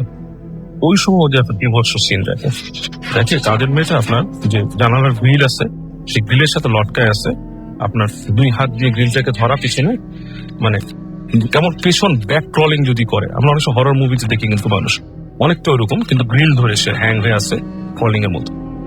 ও যখন তাকায়, তখন কাজের মেয়েটা তার দিকে তাকায় বিভৎস ভাবে, মানে বাজে গলা তাকে তুই তামারি করে কথা বলে। মানে যে ছেলে ছিল ও খুব ভয় পেয়ে ও চিৎকার করে ডাকে, মা আসে, বোন আসে, সবাই এসে 2জন লাইট টাইট জ্বালায়। তা কাজের মেয়েটা দেখাতে ওই সময় সেন্সলেস হয়ে পড়ে যায়। তো ওরা তখন ভাবে যে কি হয়েছে ব্যাপারটা, আসলে কি এটা কোনো মানে খারাপ কিছুর আসর হয়েছে বা সামথিং। ওরা তখন মানে কোনো হুজুর টুজুর ডাকার তখনও প্ল্যান করে না। কাজের মেয়েকে বলে যে কি হয়েছে, বলে তার কিছুই মনে নেই, she could not recall anything. Anyway, তারপর আবার কাটে 2-1 দিন এরকম নর্মাল ঘটতেছে। এরপরে ওই যে ওর খালা ছিল, সে একটু কেয়ারফুল হয়ে যায় বাসাটা সম্পর্কে, যে আসলে কাজের মেয়েটাকে চোখে রাখা দরকার। ওই রুমে আর রাখতেছে না, কারণ সে একটু ভয় পায়, তার নিজের মেয়েকে নিয়ে ভয় পায়। তো এরকম শব্দ শুনে ওই খালা এই ধরনের গোঙানি টাইপের শব্দ শুনে উনি উঠে আস্তে আস্তে হেঁটে উনি কিচেনের ওখানে যায়। এবার যে উনি যেটা দেখে, কাজের মেয়ে যেটা করতেছে, বটি, মাছ কাটা যে বটি থাকে বা মাংস কাটা যে বটিটাকে সে চাটতেছে, বটি চাটতেছে, এবং ওনাকে দেখে তাকায় বটি দিয়ে মারতে আসে। উনি দৌড়ে ঘরে চলে আসে, ঘরে এসে লাগায় দেয়, এবং ওই মেয়ে ওখানে চিৎকার চিল্লাচিল্লি করে। তো উনি ওখান থেকে ভিতর থেকে মানে করে যে বেরোবে না আর কি। তো ফাইনালি ওই একসময় চিৎকার চেঁচামেচি থামে, ওনারা বের হয় ভোরবেলা, তাকে কাজের মেয়ে ফ্ল্যাট হয়ে পড়ে আছে কিচেনের কাছে। তো ওরা বুঝে যে এটা খুব একটা খারাপ কিছু। তো ওনাদের বাসায় যে লোক আসতো পেপার দিত সকালে, তার সাথে কথা বলে যে আমাদের বাসায় সমস্যা, বলে যে ঠিক আছে আমি এখানে হুজুর আছে, নিয়ে আসবো। তো হুজুর যখন আসে, হুজুর এসে প্রথমেই বলে যে বাসার মধ্যে আপনাদের কিছু গোলমাল আছে, এটার মধ্যে খারাপ জিনিস আছে, আপনারা এটা নিয়ে আপনাদের টেক কেয়ার করা উচিত ছিল। আপনারা আসছেন কি বাসা বন্ধ দিচ্ছেন আগে? বলেন আমরা বাসা বন্ধ দিই। হুজুর বলে আমি বাসা বন্ধ দিব, বাট আমার প্রসিজার লাগবে, টাইম দেন, আমি এসে করবো।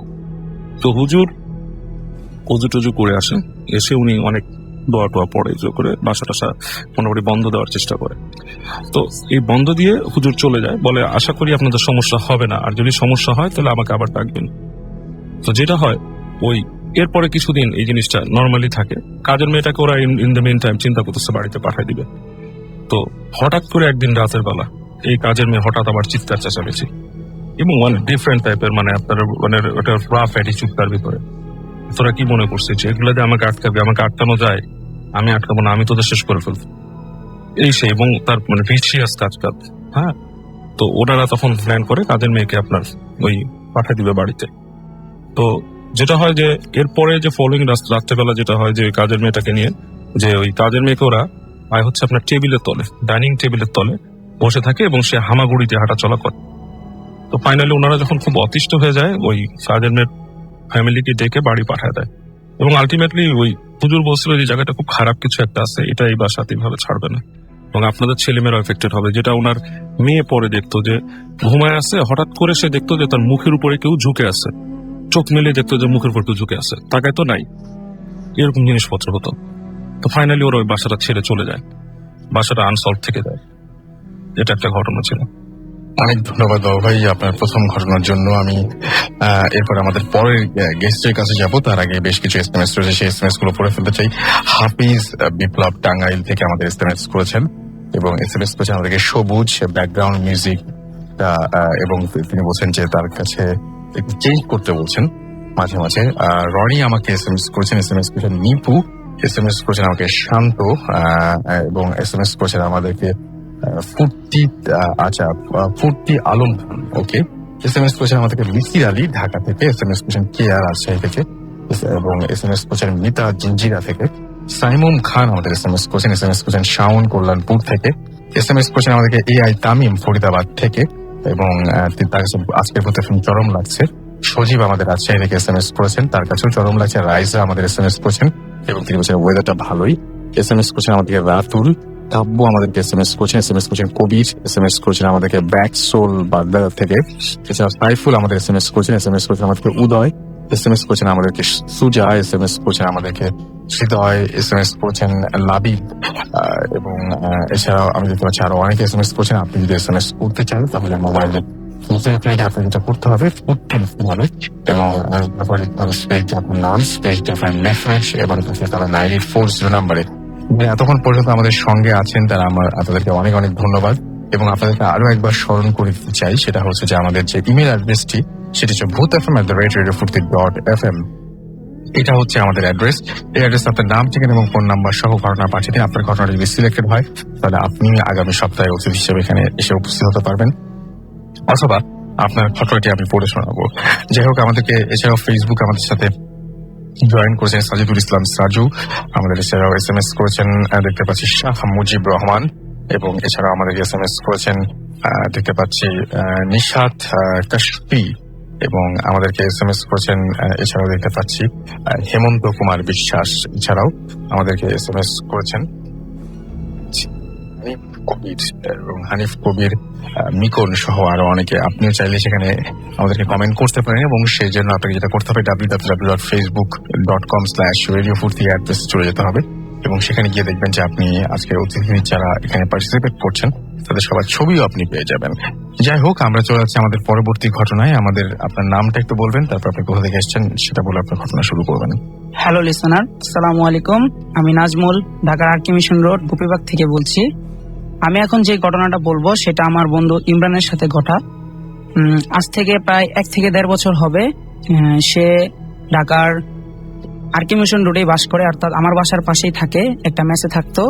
তো এবং সে একটা স্ট্যান্ডে বাস স্ট্যান্ডের টাকা আর কি, বাস স্ট্যান্ডের বাসের বা টাকার বিভিন্ন মানে এই রাতের টাকাগুলা তুলতো, মানে জায়গার ফিটা তুলে সে এবং আসতো প্রায় রাত 1টা থেকে 1:30টার সময়। তো আসার 10 মিনিট আগে সে তার সাথে যে ম্যাচ মেম্বাররা থাকতো তাদেরকে ফোন করে বলে দিত যে মেইন গেটটা খোলা রাখেন, আমি আসতেছি। তো সেদিনও যথারীতি সে ফোন করে বলে রাখে, তো তারা গেটটা খোলা রাখে। তো বলে রাখা ভালো, সে যখন গলিতে ঢুকে তার রিক্সাটা থেকে নেমে সে গলিতে ঢুকে ঢোকার পর সে দেখতে পায় যে দুইটা বাসার মাঝখানে একটা ছোট গলি, অর্থাৎ দুইটা বাসার মাঝখানে যে ফাঁকা জায়গা থাকে সেই জায়গাটায় একটা ছায়া, অর্থাৎ আদো ছায়া আপ ডাউন করতেছে, অর্থাৎ উপর দিকে হচ্ছে এবং নিচ দিকে হচ্ছে। সে এটা দেখে ভাবলো হয়তো এটা চোর হতে পারে, এই জন্য সে একটু সাইড হয়ে লুকিয়ে দেখতে থাকলো ঘটনাটা কি। এবং সে স্মোক করে, তাই তার হাতে একটা সিগারেট ছিল, সে সিগারেট আর কি সিগারেট খাচ্ছে। তো এমন সময় সে সাইড হয়ে দেখতেছে এবং সে বলতো এটা কি, সে একটা ছায়া দেখতেছে। প্রায় 1 মিনিট যাবত দেখার পর সে একটু মানে সাইড হলো অর্থাৎ সে আড়াল হওয়ার পর একটু সিগারেট খাওয়া শেষ করে সে আবার তাকালো, অর্থাৎ সে 10 সেকেন্ড অথবা 15 সেকেন্ড টাইম এর মাঝে সে দেখতে পেলো যে ওই ছায়াটা তার কাছে এসে পড়লো এবং সেটা ছায়া ছিল না, একটা বয়স্ক মহিলা এবং সে তার 2 হাত এবং 2 পা ভর করে হাঁটতেছে এবং তার হাতের গোছগুলো খুব ঝোলা এবং চোখগুলা খুব বড় বড় ছিল। তার দিকে এমন ভাবে তাকিয়ে আছে যেন তাকেই দেখছে। সে এই জিনিসটা দেখে ভয় পেয়ে খুব জোরে একটা চিৎকার করে এবং তার পাশেই মেসের মেইন গেটটা ছিল, সেখানে ঢুকে সে পড়ে যায় এবং তার মেস মেম্বাররা বের হয়ে এই জিনিসটা দেখতে পায় যে সে পড়ে আছে। তারপর তারা ভাবলো হয়তো কেউ তাদেরকে ভয় দেখাইছে, সে বের হয়ে দেখলো এখানে কিছুই ছিল না। তারপর পরের দিন রাতে তারা এটা চেক করার জন্য বিভিন্ন জায়গায় তারা এটা সার্চ করলো, কিন্তু আসলে কিছুই পেলো না। এটা আমার ঘটনা ছিল রাসেল ভাই। ওকে, থ্যাংক ইউ সো মাচ। আমাদেরকে আবার ছোট্ট বিজ্ঞাপন বিরতি যেতে হবে, অবশ্যই ছোট বিজ্ঞাপন বিরতি, সুতরাং আমাদের সঙ্গেই থাকুন, কোথাও যাবেন না।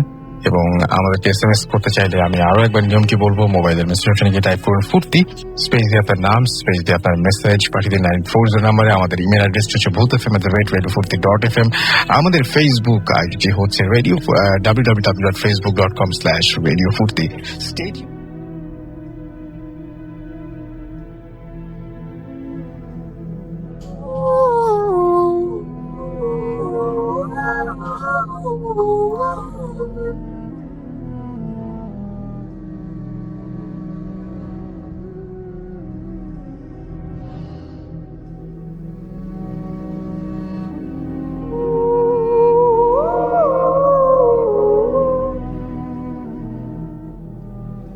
সবসময় রেডিও 50 ঘড়িতে সময় রাত 1:28। আমি রাসেল আছি সাথে, এবং একটার পর একটা দারুণ ঘটনা আমরা শুনছি আর আপনাদের SMS ও পাচ্ছি।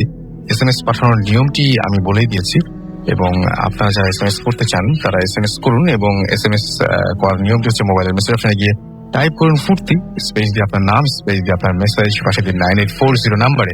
যারা আমাদের ইমেল করতে চান তারা ইমেল করুন bhutfm@radiofurti.fm এই অ্যাড্রেসে। যারা আমার সাথে ফেসবুকে জয়েন করতে চান তাদেরকে ফেসবুক অ্যাড্রেসটি দিয়ে দিচ্ছি www.facebook.com/radiofurti। আমরা চলে যাচ্ছি আবারও বাবু ভাইয়ের কাছে, তার আর একটা ঘটনা আছে, এটা কি নাকি? এটা মোটামুটি ছোট ঘটনা আছে তারা। হাই লিসনার্স, এই ঘটনাটা হচ্ছে নাদিয়ার পাঠানো ঘটনা। আজকে তার বার্থডে, তাকে হ্যাপি বার্থডে বলছে। এটা হচ্ছে ওর নানার বাড়ি, যে এলাকাটা, এই জায়গাটার মধ্যে একটা অংশ আছে যেটা বেশ ব্যারেন, বাল ছাড় এবং অন্য কিছু দিয়ে, এবং ওই জায়গায় সাধারণত কেউ যায় না। তো একটা পুকুরও আছে পাশে। তো সন্ধ্যার পরে ওর নানি একদিন ওখানে অজু করতে গেছে এশার নামাজের সময়। তো যখন অজু করতে গেছে তো উনি হঠাৎ করে দেখে সরসর করে শব্দ হচ্ছে পরে উনি তাকায় দেখে যে ওনাদের যে রাখাল, যে লোকটা যে নাকি আপনার গোয়াল ঘরে দেখাশোনা করে, সে ওই বাঁশঝাড়ের মধ্যে দিয়ে কেটে যাচ্ছে। তো উনি এটা দেখে রাখালকে নাম ধরে ডাক দেয় 2 বার। রাখাল কোনো উত্তর দেয় না। তো যেটা হয়, উনি ঘরে চলে আসেন। ঘরে চলে এসে ওনার হাজবেন্ডকে বলেন যে রাখাল লোকটাই রাতের বেলা বাঁশঝাড়ে কি করতেছে, এবং বাঁশঝাড়ের ওই জায়গাটা খুব খারাপ। তো উনি বলে, তুমি কি বলো, এই রাখাল তো আসলে ছুটিতে চলে গেছে 3 দিন আগে, ও এখানে কি করবে? যেটা শোনার পর তারপরে উনি বলে যে তারপরে উনি ভদ্রলোক অনেক সাহসী ছিলেন।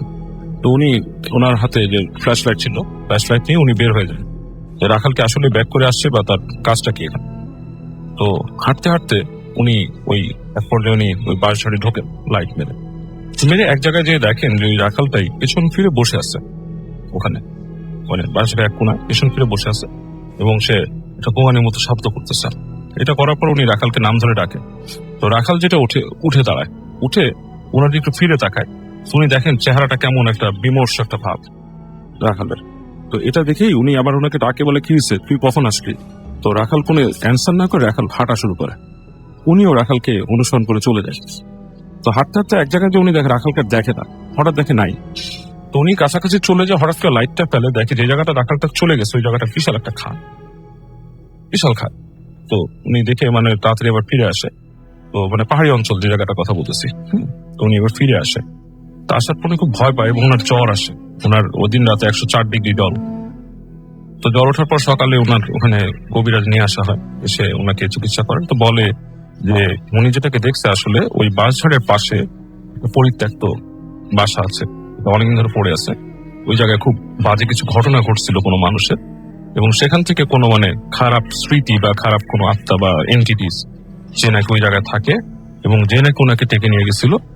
পসিবল ওনাকে মানে ওই ধাঁধায় হয়তো ফেলে দেওয়ার চিন্তা করছিল উপর থেকে, বাট উনি লাকিলি বেঁচে গেছেন। উনি জ্বর থেকে আস্তে আস্তে রিকভার করেন। ওকে, আপনার তাহলে পরের ঘটনায় চলে যাই। আমাদের সাথে আর একজন আছেন, আমরা তার কাছে চাই, এবং আপনার নামটা আরো একবার।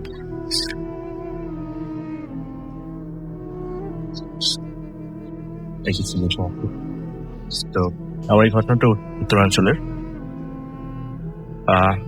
সেটার নাম ফোরকান। সে বেসিক্যালি আমাদের মাদ্রাসা লাইনের স্টুডেন্ট। তো most of the time Arabic নিয়ে পড়াশোনা করে, গ্রামাঞ্চলের ছেলে। সো বাসাটা গ্রামেই, আশেপাশে হচ্ছে ক্ষেত খামার আর আমবাগান। তো ওরা যে জায়গাটা থাকে এটা হচ্ছে হদ্দগ্রাম। আমবাগানগুলো বেশ ঝোপের মতো, আর ওখানে খুব একটা পাহারা দেওয়ার প্রয়োজন হয় না, আর খুব একটা পরিচর্যার প্রয়োজন হয় না। সো ঝোপঝাড়, আমবাগানও ঝোপঝাড়। তো ছোট থেকে লোকজন বলে ছেলেটার সাথে নাকি পরি আছে। কেন? সবসময় চুপচাপ থাকে, একলা একলা থাকে, একটু অন্ধকার জায়গা পছন্দ করে, একা টিকতে পছন্দ করে। ভালো কথা। তো ছেলেটা যেটা করলো এক সময় এসে, ঘটনাটা বেশি দিন আগের না, 1 বছর আগের কথা। যেটা করলো, আমবাগানে পাহারা দেওয়ার জন্য মাচা তৈরি করা হয়। বাসার পর মাচা, ওখানে লোকজন রাতে থাকে, পাহারা টাহারা দেয়। তো সে একটা মাচা তৈরি করতো, সিঙ্গেল একজন বসা যায় কোনো মতে তার জন্য, এবং সে মোস্ট অফ দ্য টাইম ওখানে টাইম স্পেন্ড করতো। হাতে একটা দা থাকতো, ইউজুয়ালি মানুষ ওই জায়গায় দা ইউজ করে না, বাট সে রাখতো। তার কাছে কেউ গেলে সে দা নিয়ে তেড়ে আসে, আমার কাছে আসবে না, আমি একলা কিনছি। হঠাৎ সে একদিন যেটা করলো, তার বাবার কাছে এসে বললো যে বাবা আমি বিয়ে করবো। বাবা বললো ভালো কথা, বিয়ে করবি তো, এখন তো ফসলের সময় না, ফসল টসল হোক, বিক্রি করতে হবে, হাতে টাকা টাকা নাই, আসলে তখন বিয়ের ব্যবস্থা করবো। তো তার কথা সে, না আমি বিয়ে করবো, আজকেই বিয়ে করবো। তো বিয়ের কথাটা নিয়ে ঝগড়াটা এক পর্যায়ে চলে যায় এরকম যে কেউ আর জিজ্ঞেস করে কাকে বিয়ে করবো, এই সুযোগটা আসলে বিয়ে করতে, কাকে বিয়ে। হাতে তখন তার দা ছিল, সে বের হয়ে চলে যায় বাসা, যাচ্ছে আমবাগানের দিকে চলে যায়। এবং আমবাগানের একটা পার্ট আছে এরকম যে প্রচন্ড গহীন জঙ্গলের মতো, ওখানে বেশ পুরোনো আমলের আম গাছ, মোটা মোটা। তো ওখানে যেতে যেতে একসময় একটা গাছে সে উঠে পড়ে, উঠে বসে। তো অনেকক্ষণ খোঁজ খবর নেয়, বাবা মা আস্তে আস্তে খোঁজা শুরু করে, যে দেখা গেল গাছের উপর বসে আছে। তাকে লোকজন নামাতে গেল, বাসার লোকজন আম গাছ থেকে, বিকাল হয়ে যাচ্ছে, সে নামবে না। খাওয়ার লাঞ্চ টাইম পার হয়ে গেছে, খাওয়া দাওয়া করে নাই, অনেক চেষ্টা করা হলো, সে নামবে না। এবং বসে হাতে দা, কেউ উঠতে গেলে দা দিয়ে তেড়ে আসে, এবং তার বাবা উঠতে যায়, বাবাকে সে ফেলে দেয়, দা দিয়ে কোপ দিতে চায়, তো বাবা ছেড়ে দিয়ে পড়ে যায় আঙাছে। সে ডালে বসে আছে, অনেকক্ষণ লোকজন লক্ষ্য করতেছে। সে যেটা করে সেটা হচ্ছে, যে ডালে বসে আছে সে ডালটাকে কাটছে নিয়ে, ডালটা ভেঙে সে নিচে পড়তে। তো মুরব্বী হঠাৎ বলে, তো ওকে তো পড়িতে ধরা, হয়তো এখন আসর করছে, চারপাশ দিয়ে আম গাছের চারপাশ দিয়ে পাটখড়ি দিয়ে আগুন ধরে দিলে আগুনে ভয় পায়, পরিটা চলে যাবে, হয়তো নেমে আসবে। কাজ করা হলো, আগুন ধরা দেওয়া হলো, অল অফ আ সাডেন সেটা গায়েব হয়ে যায়। গাছের তাকে খুঁজে পাওয়া যাচ্ছে, অনেক খোঁজাখুঁজি করা হলো, কোনো খবর নেই, কোনো খবর নেই। 5-6 দিন পার হয়ে যায়। এরপরে যেটা হয়, কিছুটা দূরে ওখানে ছিল গমের ক্ষেত। তো তখন গমের ক্ষেত মানে গমের সিজন শেষ, গম উঠানো হবে, গাছ কাটা হচ্ছে। এ সময় আপনার প্রচন্ড একটা পচা গন্ধ আসে ওই ক্ষেত থেকে, যখন কাটা হচ্ছে গম। লোকজন বুঝতে পারতেছে না কিসের গন্ধ, কিসের গন্ধ। তো যারা মুরব্বী ছিল, যারা 71-এর দিকে জীবিত ছিলেন আর কি, তারা টেস্ট করতে দেন, তারা গন্ধটা বুঝতে পারতেছে যে এটা হচ্ছে মানুষ পচা গন্ধ।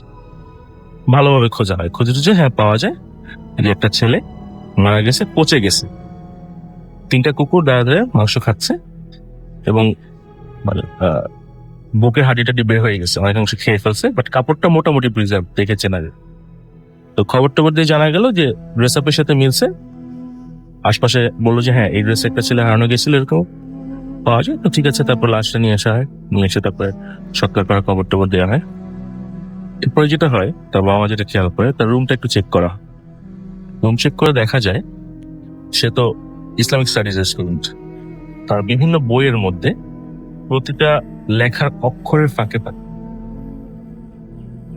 আপনার বিভিন্ন রকম সায়েন্স রয়েছে, আপনার অ্যাবনর্মাল সায়েন্স গুলো মানে বোঝা যায় না কি ধরনের সায়েন্স, এবং কিছু আধ্যাত্মিক কথা, যেমন আমার বয়স হবে, আমি বুড়ো হবো, আমার চুল পাকবে, কিন্তু একটা চুলে যখন পাকবে আমি এটা তুলে ফেলে দিব, আবার আমি জোয়ান হয়ে যাবো, আমি কোনোদিন মরবো।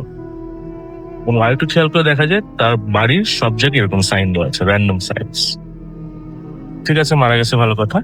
মাসখানেক পর যেটা হয়, তার ফ্যামিলির লোকজন একটা স্বপ্ন দেখা শুরু করে। খুব সুন্দর একটা মহিলা, সে স্বপ্ন এরকম দেখায় যে বাচ্চা যখন গাছে উঠলো, নিচে আগুন দেওয়া হয়, তখন তাকে গাছ থেকে সামহাও উড়ায় নিয়ে নামায়, হাত ধরে হেঁটে নিয়ে চলে যাচ্ছে। কয়েকদিন এই রিপিটেশন, এই স্বপ্নটা।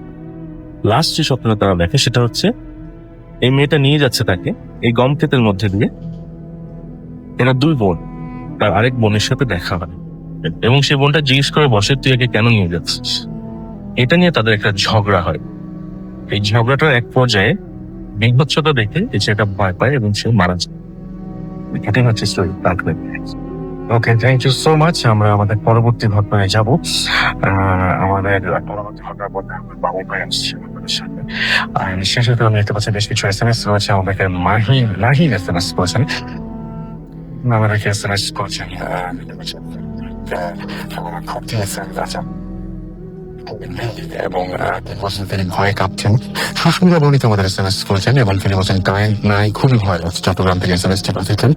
G47 আমাদের SMS করেছেন, SMS পাচ্ছেন আমাদের ফাইল ঢাকা থেকে, এবং তিনি বলছেন ভূত FM অসম। আমাদেরকে এছাড়াও SMS করেছেন, দেখতে পাচ্ছি যে কেয়া রাজশাহী থেকে।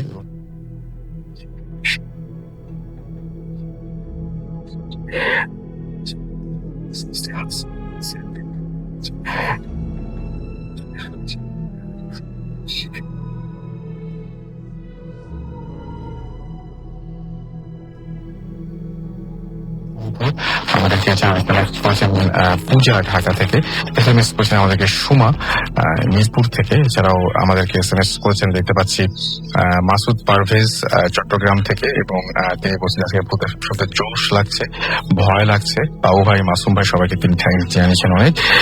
এছাড়াও আমাদেরকে দেখতে পাচ্ছি যে SMS করেছেন কল্লোল, SMS করেছেন আমাদেরকে। এছাড়াও দেখতে পাচ্ছি মাহের এবং পাভেল সহ আরো অনেকে।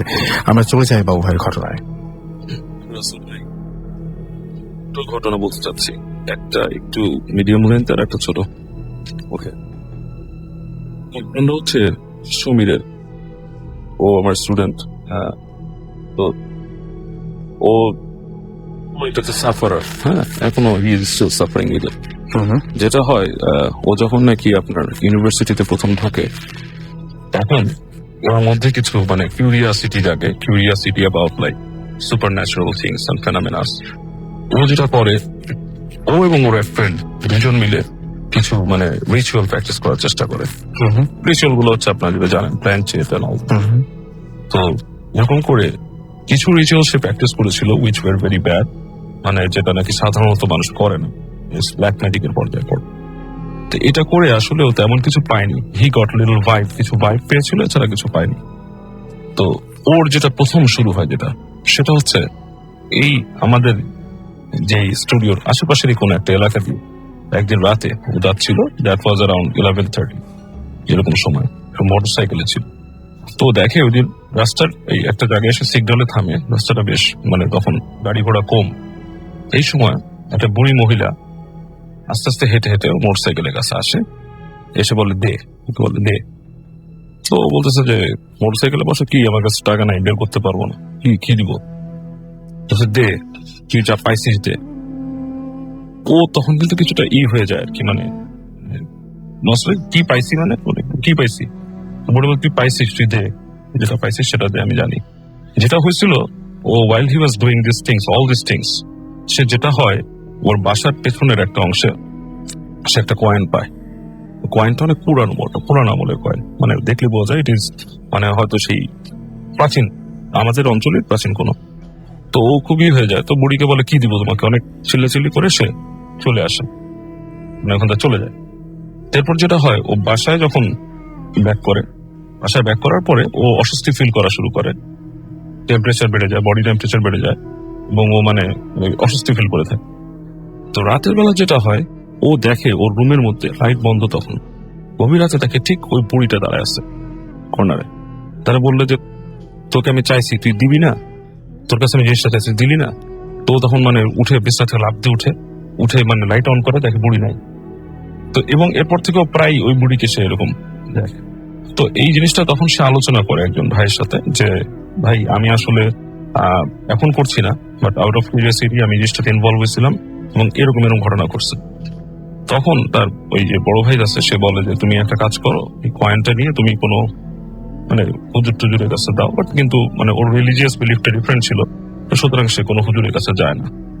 সে যেটা করে তাকে বলে তুমি পানিতে ফেলে দাও। তো সে কয়েনটা নিয়ে ও কি করে পানিতে ফেলে দেয়। তো পানিতে পড়ার পর থেকে যেটা হয়, ও বিভিন্ন ভাবে ডিস্টার্ব করে। এই ডিস্টার্বটা হচ্ছে ধরেন হঠাৎ করে সে মোটরসাইকেল চালায় যাচ্ছে, রাতের অন্ধকার, রাতে রাস্তা নীরব হলে হট করে দেখো ওর সামনে কেউ দাঁড়ায় আছে এবং মানে ওই বুড়িটার মতোই দাঁড়ায় থাকে। মাঝে মাঝে সে দেখা যাচ্ছে যে সে বাথরুমে যাবে, দেখে যে তার বাথরুমে যাওয়ার রাস্তার মধ্যে কেউ দাঁড়ায় আছে। অথবা সে যখন একলা থাকে, সে ফিল করে তার কানের কাছে কেউ কথা বলতেছে। And he is still disturbed with this thing. সে আমাকে বলছে, সে আসলে এই কথা ওভাবে শেয়ার করতে চায় না, এবার ফাইনালি বলছে যে ভাই আপনি বলতে পারেন। ওকে, তার মানে আমরা যদি আমাদের নিজেদের যেরকম প্রাইভেসি মানে হ্যাম্পার্ড হয়, তাহলে কি অবস্থাটা হবে আমি চিন্তা করছি। মানে যে কোনো একটা জায়গায় আমরা যাচ্ছি বা রাতের বেলায় ঘুমানোর সময় আমার ফিল করতে হচ্ছে যে আমি একা না। আমি যখন রাস্তায় চলছি তখন আমি জানি যে আমি একা না। আমি কোথাও যাচ্ছি তখন আমার একটা ভিতরে যদি একটা ভয় কাজ করে যে আমি একা না। একটা মানুষ যদি হঠাৎ করে আরেকটা মানুষের অনাকাঙ্ক্ষিত একটা মানুষের সঙ্গ পেয়ে যায়, তাহলে সেটা বেশ ভয়ঙ্কর। এবং সেটা যদি আসলে হরিপিক কোনো মানুষের হয়, হ্যাঁ, নির্দিষ্ট একটা মানুষকে যদি আমি সবসময় দেখি এবং আমি যদি ফিল করতে পারি যে আমার সঙ্গে আছে, তাহলে মানে যার সঙ্গে এরকম ঘটে সেই বোধহয় শুধু বুঝতে পারে যে কি ভয়ঙ্কর ব্যাপার হতে পারে। আমরা পরে ঘটনাটা চলে যাই। এখন সেকেন্ড ঘটনা হচ্ছে, আমাকে পাঠিয়েছে আসাম থেকে মানারুল ইসলাম নামে এক ভদ্রলোক। উনি বলেছেন ঘটনা শেয়ার করতে। তো উনি বলেছেন যে ঘটনার সময়টা উনি তখন থাকতেন কেরালাতে এবং উনি চাকরি করতেন সেখানে। তো কোরবানি ঈদের 3 দিন আগের ঘটনা। তো এই সময় ওনার সাথে যারা থাকতেন, ওনার মানে সাথে যারা মানে কি কাজ করতেন, তারা সবাই একটা মেসে থাকতেন এবং সবাই ছুটিতে চলে যান ওই সময়। তো উনি একাই থেকে ওনাকে কাজ করতে হয়। তো ওনাদের যে মেসটা বা থাকবেন সেটা ওনাদের কাজের জায়গা থেকে প্রায় 20 মিনিটস এর ওয়াক, এবং এটা পুরো রাস্তাটা ঘন রাবার বাগান দিয়ে ঘেরা এবং বেশ হরিফিক। এবং বাসাটা যেখানে থাকে এটা অনেক পুরানো একটা এস্টাবলিশমেন্ট, ওখানে ওনাকে থাকতে হতো। তো উনি যে দিনকার ঘটনা বলতেছেন, ওই দিন সন্ধ্যার থেকেই মানে গুড়ি গুড়ি বৃষ্টি পড়তেছে।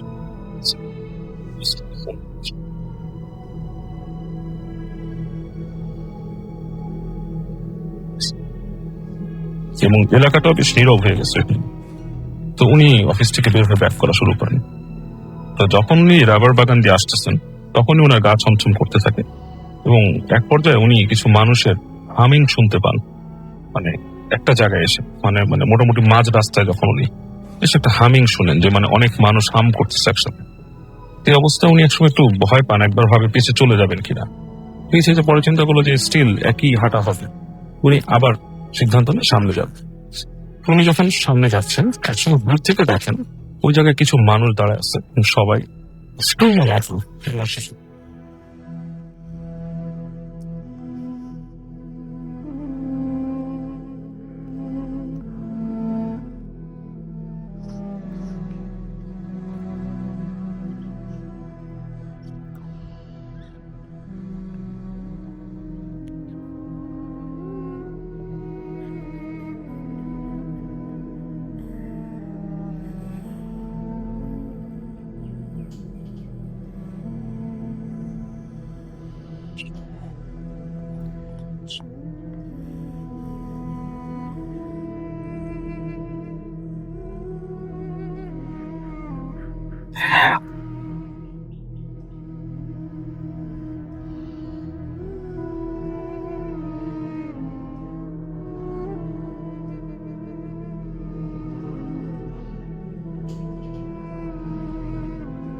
সবসময় রেডিও ফুর্তি ঘুরতে সময় রাত 1:50 আমি রাসেলাতের সাথে, আমার সাথে হচ্ছে মাসুম এবং আজকে অতিথিরা।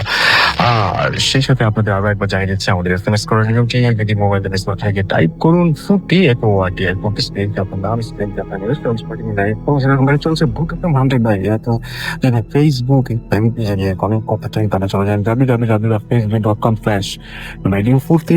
যদি আমাদের ইমেল পাঠাতে চান তাহলে আমাদের ইমেল অ্যাড্রেসটি মনে রাখুন bhutfm@radiofurti.fm, which is BHWTFM@RADIOFOORTI.FM। এই অ্যাড্রেসে আমরা চলেছি আমাদের হাবিব ভাইয়ের কাছে আরো একটা ঘটনা শুনতে। চলে যাই হাবিব ভাইয়ের কাছে এবং হাবিব ভাই তার শেষ ঘটনাটি বলছেন আমাদেরকে, যদি হাতে সময় খুব কম, শুনি আমরা ঘটনাটি। থ্যাংক ইউ রাসেল ভাই। যদিও ঘটনাটা একটু বড় লেঙ্গি, বাট স্টিল আমি বলে ফেলছি শর্টকাট করে। ঘটনা হচ্ছে এটাও উত্তরাঞ্চলের। তো ঘটনাটা হচ্ছে 1948 থেকে 65 এর মধ্যে। তখন হচ্ছে দেশভাগের পর দেশে বড়লোক বা সমৃদ্ধ বলতে যেটা বলা হতো গ্রাম দেশে, যে যথেষ্ট পরিমাণ জমি জমা আছে, ফলন ভালো হয় এবং বাছুর, ছাগল, গরু এগুলো আছে আর কি। তো সেমন একটা ঘটনা, নামটা বলছি না, যার ফ্যামিলি। তো তার দাদা তখন জীবিত এবং তার বাবা তখন জোয়ান কেবল বিয়ে করেছে। সে সময় আত্রাই অঞ্চল থেকে তাদের বাসায় একজন সিজন লোক আসে। তার 2 ভাই ছিল সাথে। তারা এসে অনেক আকুতি মিনতি করে তার দাদার কাছে যে তারা কাজ করবে, কারণ তাদের জমি জমা আছে, ফলন ভালো হয়। আর আত্রাই অঞ্চলে তখন খুব বাজে অবস্থা আর কি, লোকাল লোকজন খুব কম এবং খুব চাষবাস হয় না। তো ঠিক আছে, তাকে রাখা হলো কাজে। তাকে রাখার পর তাদের জমি জমা বেশ ভালো ফলন হয়, তাদের ইনভেস্টমেন্ট খুব কম হয়। যেমন জমিতে চাষের জন্য লোক এক্সট্রা প্রয়োজন হয়, তাদের তেমন প্রয়োজন হয় না। এই ময় এবং তার 2 ভাই তারা থাকতো মাসে 15 দিন, তার 2 এক্সট্রা ভাই যারা আছে তার 15 দিনের মতো থাকতো, বাকি টাইম আত্রাই অঞ্চলে চলে যেত। কি জন্য যেত প্রশ্ন করলে বলা হতো যে আমাদের কাজ আছে, এই জন্য চলে যাচ্ছে, ফলন টলন আছে। ভালো কথা। এভাবে ময় থাকতে থাকতে তাদের বেশ উন্নতি হয়, সবকিছুর উন্নতি হয়। ও সময় তার দাদা ছিল হাজি মানুষ হওয়ার কারণে সন্ধ্যার সময় পুঁথি পাঠ করা হতো। তো এই আসরে বসলে ময় অনেক সময় কিছু আন্নাসুর কথা বলে ফেলতো, যেমন তার দাদার শৈশবকালের ঘটনা। কথাগুলো ছিল এরকম যে, দেখেছেন তো আপনি যখন জোয়ান ছিলেন তখন এই কাজটা করেছিলেন, এই জন্য এখন আপনারা তো সমৃদ্ধশালী, এরকম কথা। তার দাদার সবসময় সন্দেহ হতো যে লোকটা এই ডিটেলস কিভাবে জানলো, কারণ তার তো জানার কথা না। তারপরে একসময় সে বলে ফেললো যে বাড়ির উত্তর কোণে এদিক থেকে কিছু লোক আসবে, তারা লোক মেরে দিয়ে চলে যাবে, এখানে একজন মারা যেত হিন্দু সম্প্রদায়ের। অনেকটা 71-এর দিকে সে পয়েন্ট করছে। এটা হচ্ছে 71-এর অনেক আগে, আরো 10-15 বছর আগে। তো এই লোক থাকা অবস্থায় তার দাদা ঘরের মধ্যে একটা মসজিদ তোলে জমির মধ্যে, সেখানে নামাজ পড়াতো। হঠাৎ একদিন ভোরে যেটা হলো, ময়ে নামাজ পড়ে বের হয়ে দক্ষিণ কোণে, বাড়ির দক্ষিণ কোণে গহীন জঙ্গল, তখন গোয়াল ঘরের পাশে, ওই পাশে জঙ্গলের দিকে তাকায় বলতেছে, এত সুন্দর জায়গাটা আমি আগে দেখিনি কেন, খুবই সুন্দর, খুবই সুন্দর। তো সবাই এমনি বের হয়ে, বাসার লোকজন, কি এখানে সুন্দর, কিছুই না, বলো না আমি একটু দেখে আসি, আপনারা থামেন আমি দেখে আসি। তো সে জঙ্গলের ভিতরে চলে যায়। ততক্ষণে সূর্য আলো উঠে গেছে। সে আধা ঘন্টা 1 ঘন্টা পর ফেরত আসে, এসে বলে যে আমি ভেতরে গেলাম, একটা খুব সুন্দর বাড়ি, আমাকে অনেক আদর আপ্যায়ন করে অনেক কিছু খাওয়ালো। সে বর্ণনা দেয় একটা বাড়ির, বাট ওদিকে কিছুই ছিল না, কোনো লোকজন থাকে না, এবং সে ওই জায়গায় খুব কমনলি যাওয়া আসা করত। এরকমও দেখা গেল যে যাওয়া আসা করতে করতে যেসব খাবার দাবার তাদের অ্যাফোর্ড করা সম্ভব না, মিষ্টি জাতীয় জিনিস, এটা তাদের বাসায় চলে আসতো, ময় নিয়ে আসতো। কোথা থেকে তাকে প্রশ্ন করলে বলে ওই বাড়ি থেকে আমাকে দিচ্ছে, বাট ওইদিকে কোনো বাড়ি নেই। ভালো কথা। এরপরে তার জমি যখন ফলন বাড়তে থাকলো, আশেপাশের লোকজন হাজি সাহেবকে বলে যে ভালো তো, আপনার সমৃদ্ধশালী হচ্ছেন, টাকা খরচ করতেছেন, জমিতে এতজন লোক খাটাচ্ছেন, এই জন্য আপনার ফলন ভালো হচ্ছে। কিন্তু জমিতে একমাত্র ময় কাজ করতো। তো তার দাদা জিনিসটা বুঝতে পারে। একসময় ময় বলে বসে, দাদা বলে বসে, ময় তোমার বাসায় যাবে। তো সে বলে না, নিয়ে যাওয়া যাবে না, গরিব মানুষ, আমার বাসায় গিয়ে কি করবেন, গরিবের ঘর। তো 6-7 মাস পর রোজের কারণে নিয়ে যায়। নিয়ে যাওয়ার পরে দেখে যে নদীর পাশে, আত্রাই নদীর পাশে খুব জরাজীর্ণ একটা ঘর, কুড়ে ঘর, বাড়িতে শুধু একটু মহিলা থাকে। আর ময়ের কথা হচ্ছে সেটা তার ভাবি, তার 2 ভাইয়ের ওয়াইফ আর কি। তো সে খুব এভাবে বলছে, হাজি সাহেব আমি খুবই দুঃখিত, এরকম একটা বাড়িতে আপনাকে নিয়ে আসলাম, আমার বাড়ি। আমি আগে বলছিলাম যে বাড়িতে আপনি আরাম পাবেন না, গরমকাল থাকতে দেওয়া হয়। রাতে হাজি সাহেব ঘুমাচ্ছেন, হঠাৎ মাঝরাতে তন্দ্রাচ্ছন্ন অবস্থা হাজি সাহেবের মনে হলো যে বেশ আরামদায়ক জায়গা, কারণ সে তন্দ্রাচ্ছন্ন অবস্থা দেখছে এটা কুড়ে ঘর না, এটা হচ্ছে জমিদার টাইপের একটা বাড়ি। তো তন্দ্রাচ্ছন্ন অবস্থা সে বলছে, ময় আমরা কোথায়? ওর পাশ থেকে ময় বলছে যে হাজি সাহেব যাই দেখেন যাই করেন কোনো প্রশ্ন করবেন না, সবকিছু ঠিক আছে, আপনার কোনো সমস্যা হবে না। এক সময় হাজি সাহেবের ঘুম পুরোপুরি ভেঙে যায়, উঠে বসে। উনি ক্লিয়ারলি দেখেন হ্যাঁ একটা রাজপ্রাসাদ টাইপের ব্যাগ, কারুকার্য খচিত, ক্লিন, পরিষ্কার, এবং ঘরের মধ্যে কোনো টেবিল টেবিল কিছুই ছিল না, তখন পরিপাটি অবস্থা, একদম ক্লিন, সবকিছু রাখা আছে। এরপরে ফজরের আগে আগে কিছু মেয়ে মানুষ ঘরে ঢুকে আমাকে বলছে, হাজি সাহেব আপনার কি লাগবে, কি প্রয়োজন, আপনার সেবা করি, আপনি এত থেকে আসছেন, হাত পা টিপে দিই। তো হাজি মানুষ বলছেন না তোমরা বেগানা নয়, তোমরা চলে যাও। আর আওয়াজ দিচ্ছে ময় এরা কারা কি? তো ময় বলছে হাজি সাহেব কোনো প্রশ্ন করেন না, কোনো প্রশ্ন করেন না, তাদেরকে কোনো প্রশ্ন করবেন না, আপনার যা প্রয়োজন বলেন ওরা দিবেন। যাই হোক, তারা অবশেষে জোর করে হাজি সাহেবকে শরবত খাওয়ায় এবং শরবত খাওয়া চলে যায়। ফজরের টাইম হয়, বসে বসে নামাজ টামাজ পড়ে করে শুয়ে পড়ে। হওয়ার পরও যখন আলো ফুটছে তখন উনি ক্লিয়ারলি দেখলেন দিনের আলোতে যে হ্যাঁ রাজপ্রাসাদ টাইপের বাড়ি। ঘুমান, কিন্তু এরপরে উনি যখন উঠেন তখন দেখুন 12টা কি 1টা মধ্যদিনে উঠে যায়। তারপর ময়কে বলে যে আপনি বাসায় চলেন, তখন বল বাসায় যায়। যার পর ময় বলে যে যেখানে তারা গেছিলেন ওটা তার বাসা, কিন্তু তার যে ভাই, কিন্তু আসলে ভাই না, উনি জিন দ্বারা পজেস ছিলেন, ওই অঞ্চলের জিন, কিন্তু এটা তাকে উপকার করতো সবসময়। উনি এই জিনগুলোকে কোনো একটা উপকার করেছেন যে কারণে তাকে উপকার করতো, এবং যখন তার দেশে খরা তখনই বলছিল এই হাজি সাহেবের কাছে যেতে, তার কাছে কাজ আছে, এবং সেভাবে এসে হাজি সাহেবের কাছে যান এবং যাওয়ার পরে কাজ টাজ পান, এবং খেতে খামারে যত লোকজন খাটাতো ওই 2 ভাই কিন্তু নিয়ে আসতো, অন্য জিনদের নিয়ে এসে সবকিছু করে দিত, এবং সে কখনো ফ্রিতে কোনো কিছু করেন না, এই জন্য সবসময় তাকে খুব পছন্দ করতো, কোনো কিছু নেননি এই জন্য হেল্প করতো। আর লাস্ট যেটা হয় ডিউরিং 65, তখন ময়ের বয়স প্রায় 65-50 মতো, কাছে হচ্ছে মধ্য বয়স। আপনি বলছেন যে হাজি সাহেব আমি একটু দেশে যাবো। কেন হুট করে কেন দেশে যাবো? বলছে না আমার আর সময় নেই, আমি কাজ করতে পারবো না, দেশে যাবো। দেশে চলে যান। পরবর্তীতে খবর পাওয়া যায় উনি অনেকদিন আসেন না, খবর পাওয়া যায় উনি মারা গেছেন। ওকে, থ্যাংক ইউ সো মাচ। আমরা আজকে আসলে অনেকগুলো ঘটনা শুনলাম এবং আপনারাও অনেকক্ষণ পর্যন্ত আমাদের সঙ্গে ছিলেন এবং আমি জানি যে খুব ভালো হলো আজকে। তবে আপনাদের প্রশংসাতে শুনে মনে হচ্ছে যে আজকের ভূত FM হন্টেড বাই এয়ারটেল আপনাদের সবাইকে আনন্দ দিতে পেরেছে। আমি দেখতে পাচ্ছি মাইশা আমাদের SMS করেছেন মোহাম্মদপুর থেকে, SMS করেছেন আমাদেরকে লোপা, SMS করেছেন আমাদেরকে বাবু, SMS করেছেন আমাদেরকে তুর্য, SMS করেছেন হিমন বরিশাল থেকে, সাদ্দাম আমাদের কারণ বাজার থেকে SMS করেছেন। এছাড়াও দেখতে পাচ্ছি আমাদের SMS করেছেন অ্যাডভোকেট অপু, অনিক, জিম, জোহা, এবং আমাদেরকে SMS করেছেন দেখতে পাচ্ছি তোফায়েল ময়মনসিং থেকে, আমাদেরকে SMS করেছেন ফয়সাল লিতাইগঞ্জ থেকে। এছাড়া আমাদের SMS করেছেন তানভীর, এছাড়াও রাসেল আফরিন আমাদের SMS করেছেন, রূপম আমাদের SMS করেছেন মিরপুর 11 থেকে, প্রদীপ আমাদের এবং পলি আমাদের SMS করেছেন আমাদেরকে সজীব নবীনগর থেকে। এছাড়া SMS করেছেন সবুজ, এছাড়াও SMS করেছেন শোভন ছাড়াও দেখতে পাচ্ছি সালমান SMS করেছেন, নাইম SMS করেছেন। আমরা আজকে মোটামুটি শেষ পর্যায়ে চলে এসেছি, অনেকে SMS পড়তে পারলাম না, আমি খুবই আন্তরিকভাবে দুঃখিত। তবে আমি আবারও যাওয়ার আগে জানিয়ে চাই আমাদের ইমেল অ্যাড্রেসটি, কারণ এটা খুবই জরুরি, কারণ আপনাদের ইমেল না পেলে ভূত FM সত্যি একেবারে অসম্পূর্ণ থেকে যাবে। তো আপনারা ইমেল করুন আমাদেরকে, আপনাদের জীবনে জানা শেয়ার ঘটনাগুলো, সেটা আপনার হতে পারে বা আপনার হতে পারে, কারণ ফ্রেন্ডস বলে সেটাও উল্লেখ করবেন, এবং আপনি স্টুডিওতে যে উপস্থাপন হয় আপনি ওখানে প্রেফার দেখেন।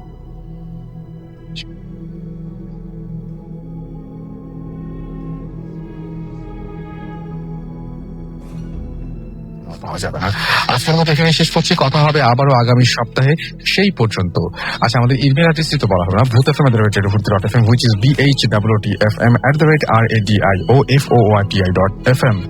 আপনাদের আগামী সপ্তাহে আবারও আপনাদের ঘটনা এবং নতুন অতিথিদের নিয়ে আপনাদের সামনে হাজির হবার প্রত্যাশা রাখছি। সেই পর্যন্ত সবাই ভালো সুস্থ থাকবেন, মোস্ট ইম্পর্টেন্ট আজকের মতো টাটা।